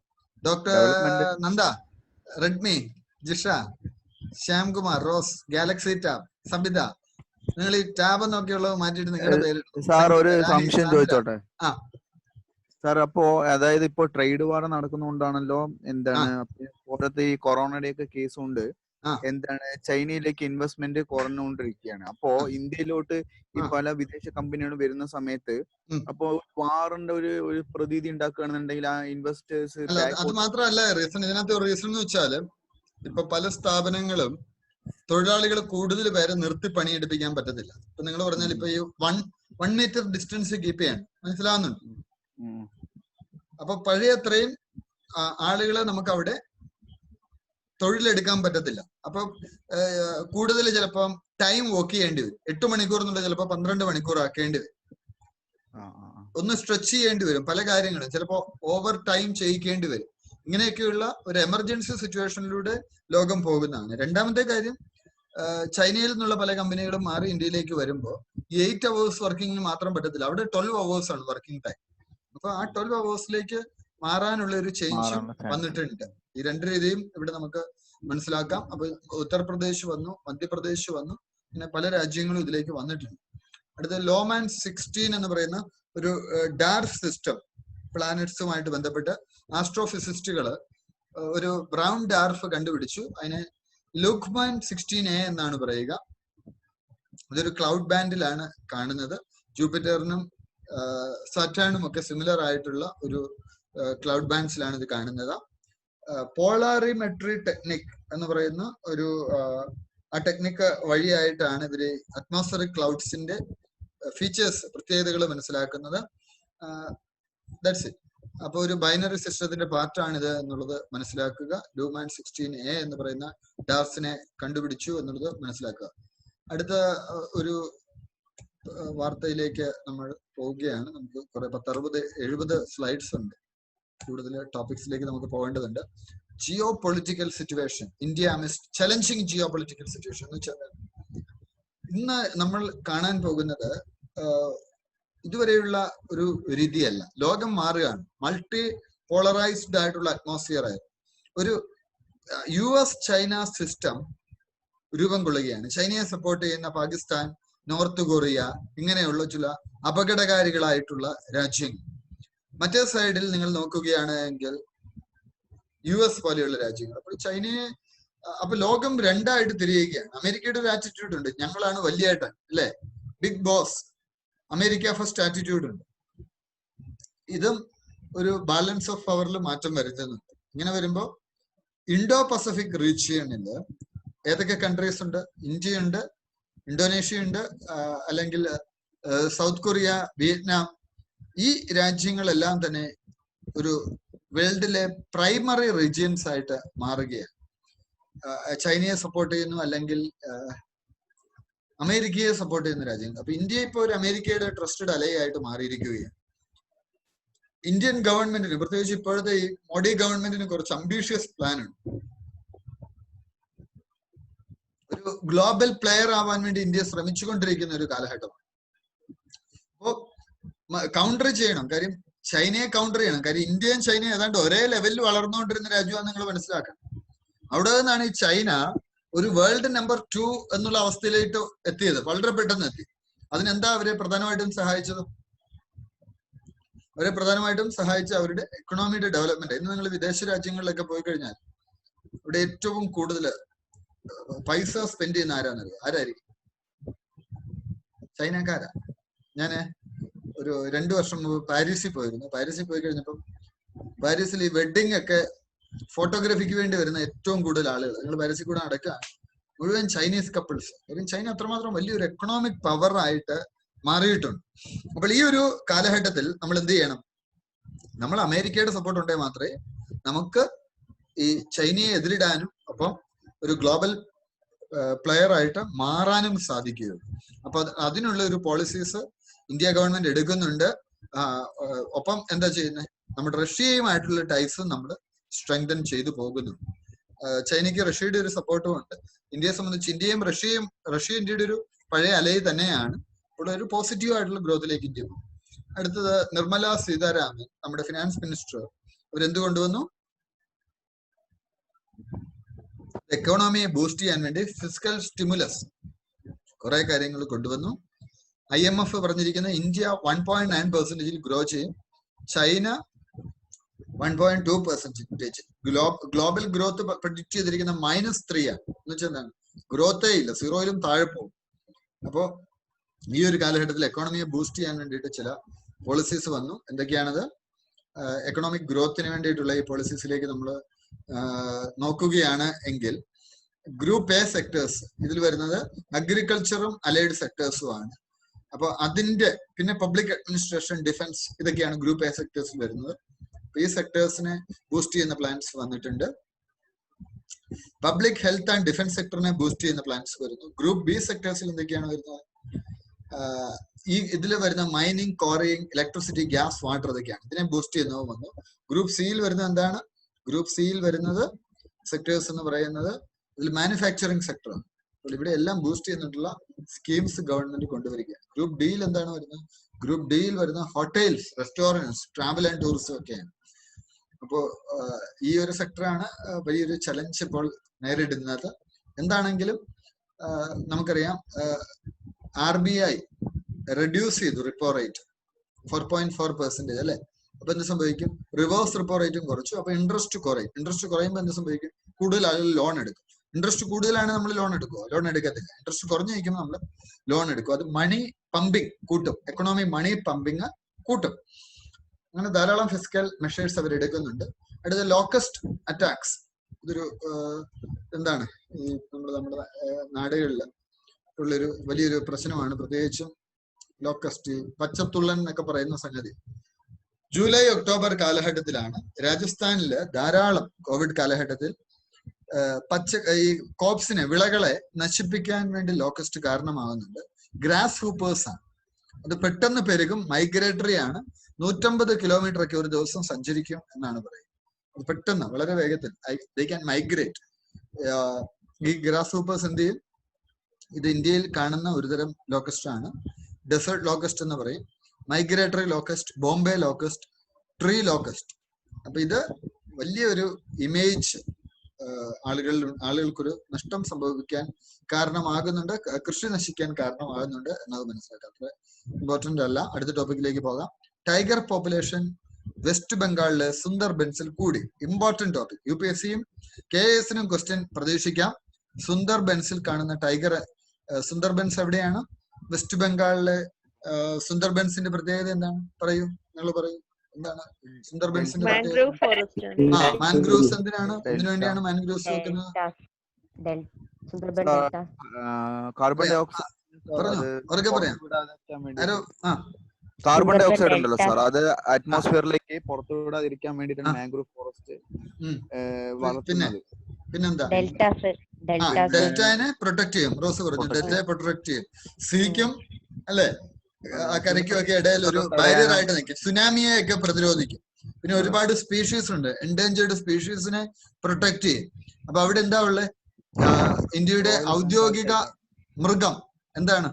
Royal Bengal tiger. Royal Bengal tiger. അത് നമ്മൾ അവിടെയാ കാണുന്നത് ഏറ്റവും കൂടുതൽ. അത് 96 കൂടി പുതിയ സെൻസസ് പ്രകാരം. പ്രധാനപ്പെട്ട സംഗതിയാണ്. 2017-18 87 മാത്രമേ ഉണ്ടായിരുന്നുള്ളൂ. എത്രയായി? 8 കൂടി 96. ഇപ്പൊ ഫോറസ്റ്റ് ഡിപ്പാർട്ട്മെന്റ് ഇതിനു വേണ്ടി ഒരുപാട് എഫേർട്ട് എടുത്തിട്ടുണ്ട്. സുന്ദർബൻസിനെ കുറിച്ച് പഠിക്കുക. മിക്കവാറും KASനും UPSCക്കും ഒക്കെ വരുന്ന ഒരു ഏരിയ ആണ് സുന്ദർബൻ. സുന്ദർബൻ ധാരാളം ചെറിയ ചെറിയ ഐലൻഡ്സ് ആണ്. ഈ വട്ടവഞ്ചിയില്ലേ, അതിലൊക്കെ മീൻപിടുത്തം ഒക്കെ നടത്തി ജീവിക്കുന്ന ആളുകളാണ് അല്ലെ. ഇവിടെ എന്താ സംഭവിക്കുന്നത്? ഗംഗയുടെയും ബ്രഹ്മപുത്രയുടെയും ഡെൽറ്റയാണ്. ബേ ഓഫ് ബംഗാളിലാണ് സ്ഥിതി ചെയ്യുന്നത്, ഇന്ത്യയിലും ബംഗ്ലാദേശിലുമായിട്ട്. ഇവിടുത്തെ ഒരു പ്രത്യേകത, ഏതാണ്ട് രാജ്യത്തെ ടോട്ടൽ മാൻഗ്രൂവ് ഫോറസ്റ്റിന്റെ 60% ഇവിടെയാണ്. ഇത് ഇന്ത്യയിലെ 27ാമത്തെ റാംസാർ സൈറ്റ്സ് ആണ്. ഇനി ഇന്നത്തെ അടുത്ത ഹോംവർക്ക്, എനിക്കിത് നിങ്ങൾ ഓരോരുത്തരും വാട്സപ്പ് ചെയ്ത് തരണം. ഇന്ത്യയിലെ റാംസാർ സൈറ്റ്സ് എന്തൊക്കെയാണ്? നമുക്കറിയാം, റാംസാർ കൺവെൻഷൻ പ്രകാരം മാൻഗ്രൂവ് ഫോറസ്റ്റ് അടക്കമുള്ള പ്രദേശങ്ങൾ സംരക്ഷിക്കണമെന്ന് പറഞ്ഞു. അപ്പൊ റാംസാർ സൈറ്റ്സിൽ 27ാമത്തേതാണിത്. അപ്പൊ ബാക്കിയുള്ള റാംസാർ സൈറ്റ്സ് ഏതൊക്കെയാണ് നിങ്ങളൊന്ന് നോട്ട് ചെയ്ത് അത് നിങ്ങൾ എനിക്കൊന്ന് വാട്സപ്പ് ചെയ്ത് ഇടുക. റാംസാർ സൈറ്റ്സിനെ കുറിച്ച് നിങ്ങളൊരു ചെറിയ നോട്ട് തയ്യാറാക്കിയാൽ മതി. കാര്യം ഞാൻ പറഞ്ഞില്ലേ, വളരെ സിവിൽ സർവീസിനാവട്ടെ KASനാവട്ടെ ഇപ്പൊ എൻവയോൺമെന്റ് എന്നുള്ള ഒരു പ്രധാനപ്പെട്ട ഏരിയയാണ്. അപ്പൊ ഇത് ഇങ്ങനെ പതിയെ നിങ്ങൾ ഈ നോട്ടൊക്കെ തയ്യാറാക്കി ഹോംവർക്ക് ഒക്കെ ചെയ്തു തുടങ്ങുമ്പോൾ പതിയെ നമ്മൾ അതുമായിട്ട് അങ്ങ് അടുക്കും. ഒരു ആത്മബന്ധം ഉണ്ടാകും. സിവിൽ സർവീസ് ക്രാക്ക് ചെയ്യാനുള്ള ഏറ്റവും നല്ല മാർഗം എന്ന് പറയുന്നത് ഈ വിഷയങ്ങളും ഒക്കെ ആയിട്ടൊരു ബന്ധം ഉണ്ടാക്കിയെടുക്കുക എന്നുള്ളതാണ്. പതിയെ ഇതിനെ സ്നേഹിക്കാൻ തുടങ്ങും. നമുക്ക് സ്നേഹമില്ലാത്ത ഒന്നിനെയും നമുക്ക് ഉൾക്കൊള്ളാൻ സാധിക്കുകയില്ല അല്ലെ. അപ്പൊ നമ്മൾ സ്നേഹിക്കുന്നതിനെയാണ് നമ്മൾ ഉൾക്കൊള്ളുന്നത്. അപ്പൊ പതിയെ ഈ വിഷയങ്ങളെ സ്നേഹിക്കാനും അങ്ങനെ ഒരു ഇന്റലക്ച്വൽ ഹാപ്പിനെസ് ഉണ്ടാക്കിയെടുക്കാനും ശ്രമിക്കുമ്പോൾ ഇതൊരു രസകരമാണ്. പഠനം രസകരമാകും, പഠനം ആനന്ദമാകും. ആ ഒരു അവസ്ഥയിലേക്ക് നമുക്ക് വരാൻ പറ്റും. അപ്പൊ ഇത് കൃത്യമായിട്ട് ചെയ്യുക. സുന്ദർബൻ വേറൊരു പ്രത്യേകത, വേൾഡ് ഹെറിറ്റേജ് സൈറ്റ് ആണ്.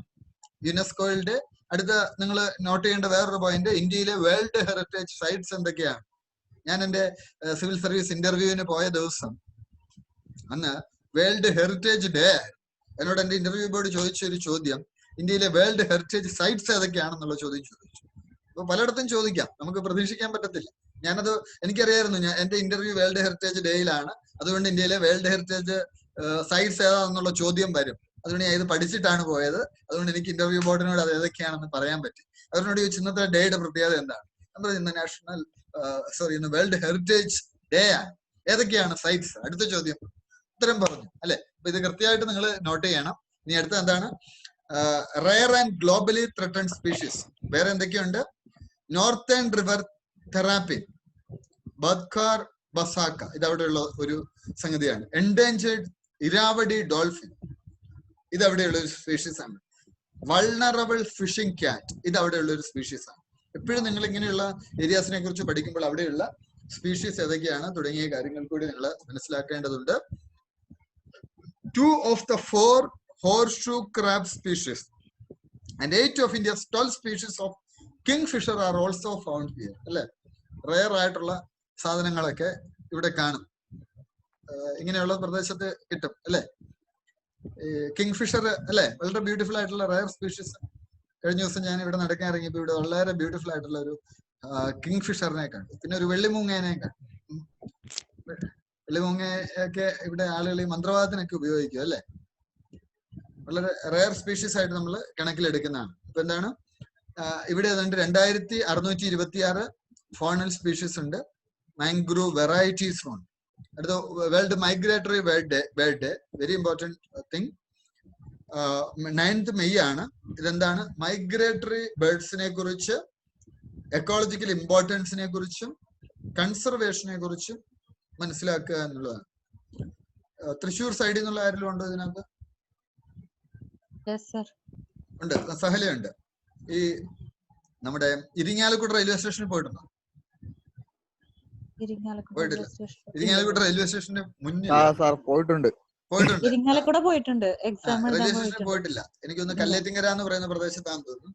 അവിടെ എപ്പോഴും ഈ മൈഗ്രേറ്ററി ബേർഡ്സ്, അതിന്റെ ഫ്രണ്ട് കുറെ വലിയ വൃക്ഷങ്ങളുണ്ട്, ആ പ്രദേശത്തും ഉണ്ട്. അപ്പൊ പലപ്പോഴും അതിനെക്കുറിച്ച് പഠനം നടത്തുന്ന ആളുകളുണ്ട്. ഇത് ഓരോ വർഷവും 10,000 കണക്കിന് കിലോമീറ്റർ ട്രാവൽ ചെയ്ത് വരുന്നവയൊക്കെയുണ്ട്. അത് ആ പോപ്പുലേഷന്റെ ഒരു എന്താണ് സൂചിപ്പിക്കുന്നത്, ഹെൽത്തിനെയും കൂടിയാണ് സൂചിപ്പിക്കുന്നത്. ഇപ്പൊ പൂമ്പാറ്റയൊക്കെ നിങ്ങളുടെ വീട്ടിൽ വരുന്നുണ്ടെങ്കിൽ അതിനർത്ഥം ആ പ്രദേശം കുറച്ച് നല്ല പ്രദേശമാണെന്നാണ് പറയുക. അപ്പൊ ഈ മൈഗ്രേറ്ററി സ്പീഷീസിനെ കുറിച്ചുള്ള പഠനം അതും പ്രധാനപ്പെട്ട ഒരു സംഗതിയാണ്.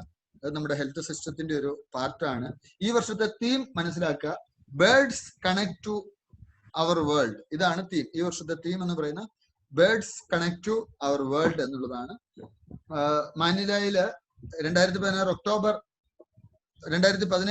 26 ഒരു കൺവെൻഷൻ നടന്നു. Environment for Americas, the convention of migratory species and the agreement on the conservation of African Eurasian migratory water birds. എന്നിട്ട് എന്താ ചെയ്ത് ഇവയെ സംരക്ഷിക്കാനുള്ള നടപടികൾ ആരംഭിച്ചു. അങ്ങനെയാണ് വേൾഡ് മൈഗ്രേറ്ററി ഡേക്ക് തുടക്കം കുറിക്കുന്നത്. അപ്പോ ഒരു പുതിയ പാർട്ട്ണർഷിപ്പ് രൂപം കൊണ്ടു. ലോകത്തിലെ ഏറ്റവും വലിയ ബേർഡ് എഡ്യൂക്കേഷൻ ക്യാമ്പയിൻസ് ആയിരുന്നു ഇന്റർനാഷണൽ മൈഗ്രേറ്ററി ബേർഡ് ഡേയും വേൾഡ് മൈഗ്രേറ്ററി ബേർഡ് ഡേയും. അപ്പൊ ഇത് ഒരു അവയർനെസ് ക്രിയേറ്റ് ചെയ്യാൻ ഇത് സഹായകരമാണ്. ചില സിവിൽ സർവീസ് ആസ്പിരൻസിന്റെ ഹോബിയാണ് കേട്ടോ ഈ ബേർഡ്സിന്റെ ഫോട്ടോ എടുത്തിട്ട് ഏതാണെന്ന് ഐഡന്റിഫൈ ചെയ്യും. എന്റെ ഒരു സുഹൃത്തുണ്ട്, അതായത് ഒരു IRS ഓഫീസറാണ്, ഇന്ത്യൻ റവന്യൂ സർവീസ്.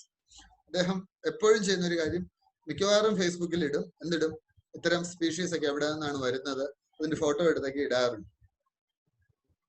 ഇനി അടുത്തത് ഒരു ടോപ്പിക്കിലേക്ക് നമ്മൾ പോകുന്നു.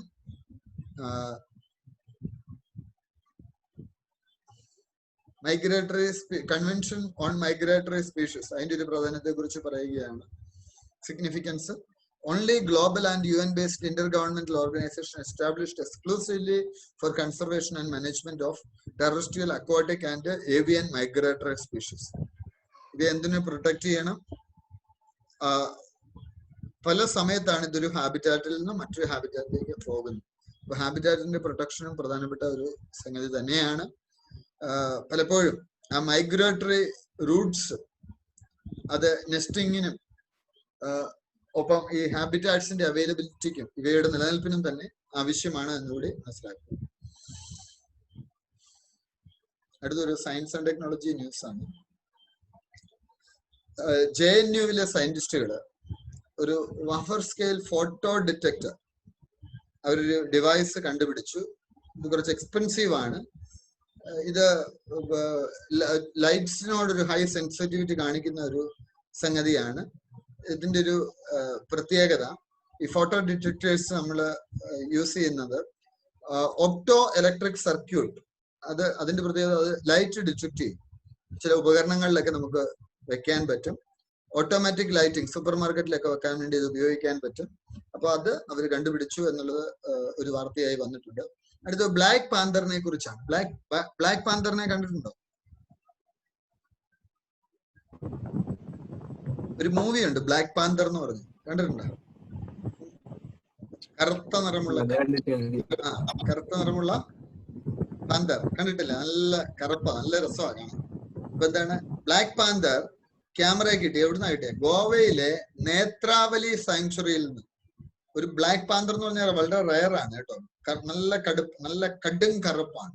കടും കറുപ്പില് വളരെ ബ്യൂട്ടിഫുൾ ആയിട്ടുള്ള ഒരു ആനിമലാണ്. ഒരുപക്ഷെ ലോകത്തിലെ ഏറ്റവും ബ്യൂട്ടിഫുൾ ആയിട്ടുള്ള ആനിമൽ എന്ന് നമുക്ക് വിശേഷിപ്പിക്കാവുന്ന ഒന്നാണ് ഈ ബ്ലാക്ക് പാന്തർ എന്ന് പറയുന്നത്. അത് എന്തായിരിക്കും ഈ കറുപ്പ് നിറത്തിനുള്ള കാര്യം എന്താണ്? മെലാനിൻ കണ്ടന്റ് കൂടുതലാണ്. മെലാനിൻ കണ്ടന്റ് കൂടുതലായിട്ട് ഉത്പാദിപ്പിക്കുന്നതുകൊണ്ടാണ്. അപ്പോൾ ഗോവയിലെ സാങ്ച്വറി അതൊന്ന് മനസ്സിലാക്കും. ഗോവയിൽ നിങ്ങൾ ഈ സാങ്ച്വറീസ് ഒക്കെ പഠിക്കുമ്പോൾ ഓരോ സ്റ്റേറ്റ്സിലും എത്ര സാങ്ച്വറി ഉണ്ട്, ഏതൊക്കെയാണ് അവിടുത്തെ സാങ്ച്വറീസ്, ഇങ്ങനെ മനസ്സിലാക്കുക കേട്ടോ. അപ്പൊ ഇതിന്റെ പ്രത്യേകത എന്താണ്? മെലാനിസ്റ്റിക് കണ്ടന്റ് കൂടുതലാണ്. കളർ വേരിയന്റ് ഓഫ് എനി പാന്തേരയാണ്. particularly leopard in Asia and Africa and jaguar in Americas. Very difficult to detect. ഇതിനെ കണ്ടു കിട്ടാൻ വളരെ പാടാണ് ഈ ബ്ലാക്ക് പാന്തറിനെ. ഡെൻസ്ലി ഫോറസ്റ്റഡ് ഏരിയാസിലാണ് ഉള്ളത്.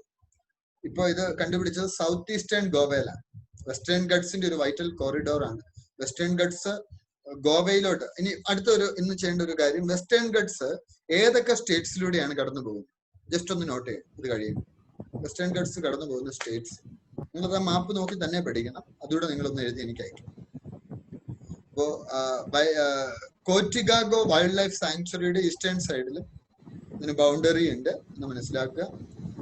Mahavir sanctuary, Mollem national park northern സൈഡിൽ. നേത്രാവലി എന്ന് പറയുന്ന ഒരു റിവർ സുബാരിയുടെ ഒരു ട്രിബ്യൂട്ടറിയാണ്. അതും ഈ സാങ്ച്വറിയിൽ നിന്ന് തന്നെയാണ് ഒഴുകുന്നത്. ഇവിടെ രണ്ട് പ്രധാനപ്പെട്ട വാട്ടർഫോൾസ് ഉണ്ട്, സവാരിയും മെയിനാപ്പി. ഇതൊക്കെ ജസ്റ്റ് ഒന്ന് നോക്കുക, നോട്ട് ചെയ്ത് പോവുക. പറ്റുവാണെങ്കിൽ ഇതിന്റെ വീഡിയോസ് ഒക്കെ ഒന്ന് കാണാം. അപ്പൊ നമ്മളിത് ഓർത്തിരിക്കും. ബൈഹാർട്ട് ചെയ്യുന്നതിനേക്കാൾ നമ്മൾ അങ്ങനെയൊക്കെ മനസ്സിലാക്കുന്നു. ഇവിടുത്തെ ഫോറസ്റ്റ് എങ്ങനെയുള്ളതാണ്? മോസ്റ്റ് ഡെസിഡുവസ് ഫോറസ്റ്റ് ആണ്. ഇത് കഴിഞ്ഞ ദിവസത്തെ ക്ലാസ്സിൽ സാറ് പറഞ്ഞിരുന്നു അല്ലെ, ഫോറസ്റ്റിനെ കുറിച്ചൊക്കെ. മോസ്റ്റ് ഡെസിഡുവസ് ഫോറസ്റ്റിന്റെ പ്രത്യേകത എന്താ? വനങ്ങളായിരിക്കും. കഴിഞ്ഞ ദിവസത്തെ ക്ലാസ് എൻവയോൺമെന്റ് ക്ലാസ് സാറ് പറഞ്ഞു. എവർഗ്രീൻ, സെമി എവർഗ്രീൻ ഫോറസ്റ്റ് അതിന്റെ ഭാഗമായിട്ട് കാണുന്നു. അടുത്ത നാഷണൽ ടെക്നോളജി ഡേ നമ്മൾ സെലിബ്രേറ്റ് ചെയ്തു. എന്നാണ്? മെയ് 11. ഇത് സിഗ്നിഫിക്കൻസ് എന്ന് പറഞ്ഞ മെയ് 11 നമ്മൾ ആദ്യമായിട്ട് പൊക്രാൻ ടെസ്റ്റ് നടത്തുന്നത്. ഇന്ത്യൻ ആർമിയുടെ APJ അബ്ദുൽ കലാം ആയിരുന്നു ലീഡ് ചെയ്തത്. ശക്തി 1 ന്യൂക്ലിയർ മിസൈൽ രാജസ്ഥാനിലെ പൊക്രാനിൽ നിന്ന് പരീക്ഷിച്ചു.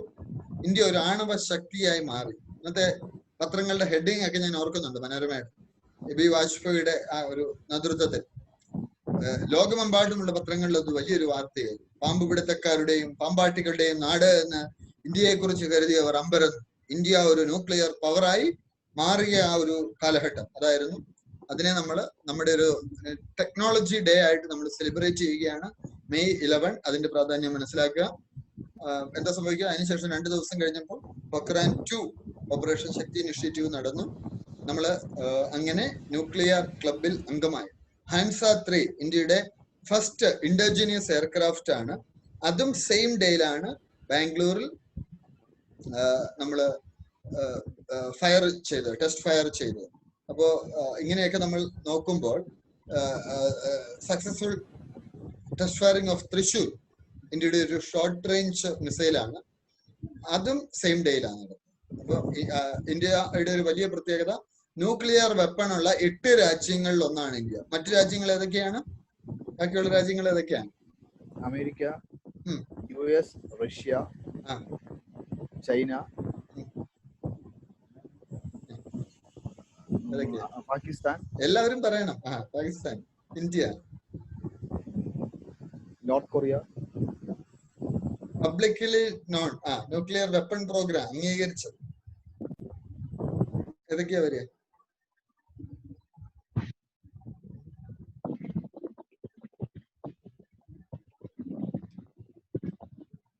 Nuclear weapons ആർക്കൊക്കെയുണ്ട്? നോട്ട് ചെയ്യുക. രാജ്യങ്ങൾ ഏതൊക്കെയാണെന്നുള്ളത് നിങ്ങളൊന്ന് നോട്ട് ചെയ്യാം. അടുത്തത്, what is ultraviolet germicidal radiation? അപ്പൊ ഇതെന്താന്ന് ചോദിച്ചാല്, ഈ കൊറോണ വൈറസ് വന്നപ്പോ സ്കൂളിലും കോളേജസിലും ഒക്കെ ഒരു അൾട്രാവയലറ്റ് ലൈറ്റ്സ് വെച്ചിട്ട് ഡിസ്ഇൻഫെക്റ്റന്റ് രീതി കൊണ്ടുവരികയാണ്. ഇതുകൊണ്ടുള്ള ഗുണം എന്താണ്? പലപ്പോഴും നിങ്ങൾ നോക്കി കഴിഞ്ഞാൽ എല്ലായിടത്തും ഡിസ്ഇൻഫെക്റ്റന്റ് വെച്ചിട്ട് അത് നമ്മളിങ്ങനെ അതിന്റെ ചിലപ്പോൾ വൈറസ് അതിനകത്ത് തന്നെ പറ്റിപ്പിടിച്ചിരിക്കാനുള്ള പോസിബിലിറ്റി ഉണ്ട്. സോർണോ അതിൽ പറ്റിപ്പിടിച്ചിരിക്കാനുള്ള പോസിബിലിറ്റി ഉണ്ട്. അപ്പൊ ഏതൊക്കെയാ? ഇവിടെ ഏതൊക്കെയാണ്? ചൈന, റഷ്യ, 8 രാജ്യങ്ങൾ ഏതൊക്കെയാണെന്നാണ്? India, Pak, US, China, Russia, ബാക്കി ഏതൊക്കെയാണ്? ടൈപ്പ് ചെയ്യാം, നമുക്ക് ഓരോരുത്തർക്ക് ടൈപ്പ് ചെയ്യാം. ഓരോരുത്തരും ചെയ്തോ. യെസ്. അപ്പൊ UV ലൈറ്റിന്റെ പ്രത്യേകത എന്താ? UV ലൈറ്റ് വെച്ചിട്ട് ജെംസിനെ കൊല്ലുന്ന ഒരു രീതി.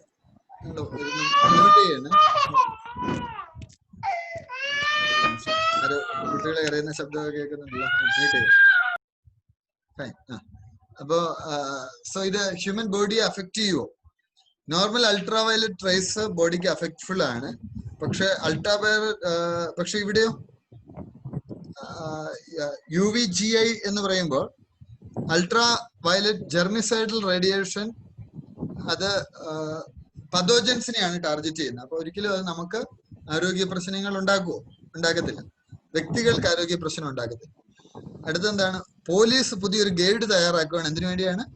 ഫേക്ക് ന്യൂസിനെ ടാർഗറ്റ് ചെയ്യാൻ. കള്ള വാർത്തകൾ എങ്ങനെ തിരിച്ചറിയാം, കള്ള വീഡിയോസ് എങ്ങനെ തിരിച്ചറിയാം.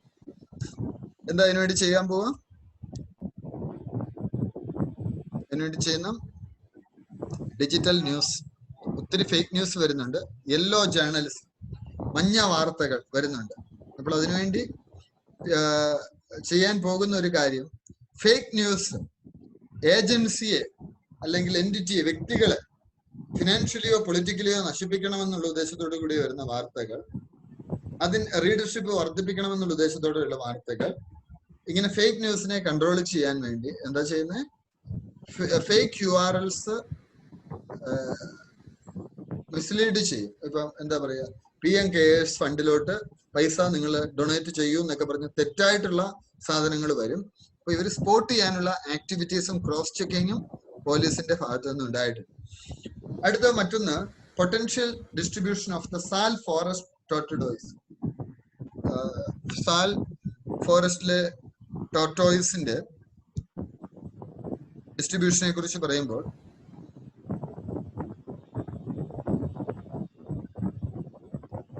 പുതിയൊരു സ്റ്റഡി പറഞ്ഞിരിക്കുന്നത്, wildlife institute of India, ഡെറാഡൂണിന്റെ സ്റ്റഡി പറഞ്ഞിരിക്കുന്നത്, സാൽ ഫോറസ്റ്റ് ടോർട്ടോയ്സ് ഇപ്പോഴത്തെ പ്രൊട്ടക്റ്റഡ് ഏരിയയിൽ 90% ഓഫ് പൊട്ടൻഷ്യൽ ഡിസ്ട്രിബ്യൂഷൻ ഇപ്പോഴത്തെ പ്രൊട്ടക്റ്റഡ് ഏരിയയുടെ പുറത്താണ്. ഇവയുടെ പ്രത്യേകത, ഇത് യെല്ലോ ടോർട്ടോയ്സ് എന്ന് അറിയപ്പെടാറുണ്ട്. സൗത്ത് ഈസ്റ്റ് ഏഷ്യയിലാണ് കാണപ്പെടുന്നത്. നോർത്ത് ഈസ്റ്റേൺ ഇന്ത്യയിലാണ്.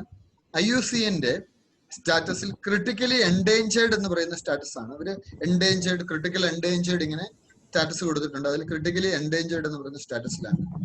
ഹെവിലി ഹണ്ടഡ് ആയിരുന്നു നേരത്തെ, ഭക്ഷണത്തിന് വേണ്ടിയിട്ടൊക്കെ, മാസ്ക്, ഡെക്കറേറ്റീവ് മാസ്ക്, അങ്ങനെയൊക്കെയുള്ള പർപ്പസിന് വേണ്ടിയിട്ട്. ചൈനയില് ഈ ഷെല്ല് വെച്ച് അവർ പല കാര്യങ്ങളും ഉണ്ടാക്കുന്നുണ്ട്. അപ്പോൾ ഇതിന്റെ ഒരു പ്രൊട്ടക്ഷന് വേണ്ടിയിട്ടുള്ള കാര്യങ്ങൾ ഗവൺമെന്റ് ഓഫ് ഇന്ത്യയിൽ, വൈൽഡ് ലൈഫ് ഇൻസ്റ്റിറ്റ്യൂട്ട് ഓഫ് ഇന്ത്യയും മുൻപോട്ടേക്ക് വെച്ചു. ആരോഗ്യ സേതു ആപ്പ് ഒരു വാർത്തയാണ്. ഞാൻ കൂടുതൽ അതിലേക്ക് പോകുന്നില്ല. കഴിഞ്ഞ ക്ലാസ്സിലേക്ക് നമ്മൾ ഡിസ്കസ് ചെയ്തതാണ്. അത് വാർത്ത കൂടുതൽ അതിലേക്ക് ഞാൻ പോകുന്നില്ല. അടുത്തുള്ള പ്രധാനപ്പെട്ട വാർത്തകളിലേക്ക് പോകുന്നു. വീണ്ടും ഈ ആഴ്ച ഒരു GI ടാഗ് ഉണ്ട്. GI ടാഗ് ഒക്കെ UPSCയുടെയും KSന്റെയും പോപ്പുലർ സംഗതിയാണ്. നോട്ട് ചെയ്യുക, ഇപ്പൊ തന്നെ എഴുതി വെക്കുക. എന്താണ് GI ടാഗ്? സോഹ്രൈ കോവർ പെയിന്റിംഗ്. ഇത് എവിടെ ഉള്ളതാണ്? ജാർഖണ്ഡിലെയാണ്. ഒപ്പം തെലങ്കാനയിലെ പേലിയ റൂമാൽ. ഇതിന് രണ്ടിനും പ്രത്യേകത എന്താ? ഈ സൊഹാരി കോവാർ എന്ന് പറയുന്നത് ട്രഡീഷണൽ റിച്വലിസ്റ്റിക് മ്യൂറൽ ആർട്ടാണ്. ഇത് ലോക്കൽ ട്രൈബൽ വുമൺ അവരുടെ ലോക്കൽ ഹാർവസ്റ്റിലും മാരേജിലും ചെയ്യുന്നതാണ്. അവർ ചെയ്യുന്നത് എങ്ങനെ ചെയ്യുന്നതെന്ന് ചോദിച്ചാൽ, നാച്ചുറലി അവൈലബിൾ ആയിട്ടുള്ള സോയിൽ, അത് പല കളറിലുണ്ട്, അത് ഉപയോഗിച്ചാണ് ചെയ്യുന്നത്. ഹസാരിബാഗ് ഡിസ്ട്രിക്ട്, ജാർഖണ്ഡിലെ ഹസാരിബാഗ് ഡിസ്ട്രിക്റ്റിലാണ് ഇത് ഉപയോഗിക്കുന്നത്. പ്രധാനപ്പെട്ട കാര്യമാണ് നോക്കുക. തെലിയ റൂമാൽ, ഇതൊക്കെ സ്ഥിരം ഈ GI ടാഗിൽ നിന്നൊക്കെ ചോദ്യം വരുന്നതാണ്. തെലിയ റൂമാൽ എന്ന് വെച്ചാൽ എന്താണ്?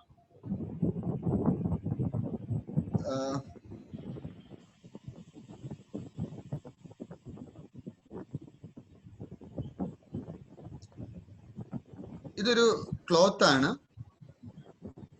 Intricate handmade work with cotton loom displaying a variety of designs and motifs. 3 particular colors: red, black and white.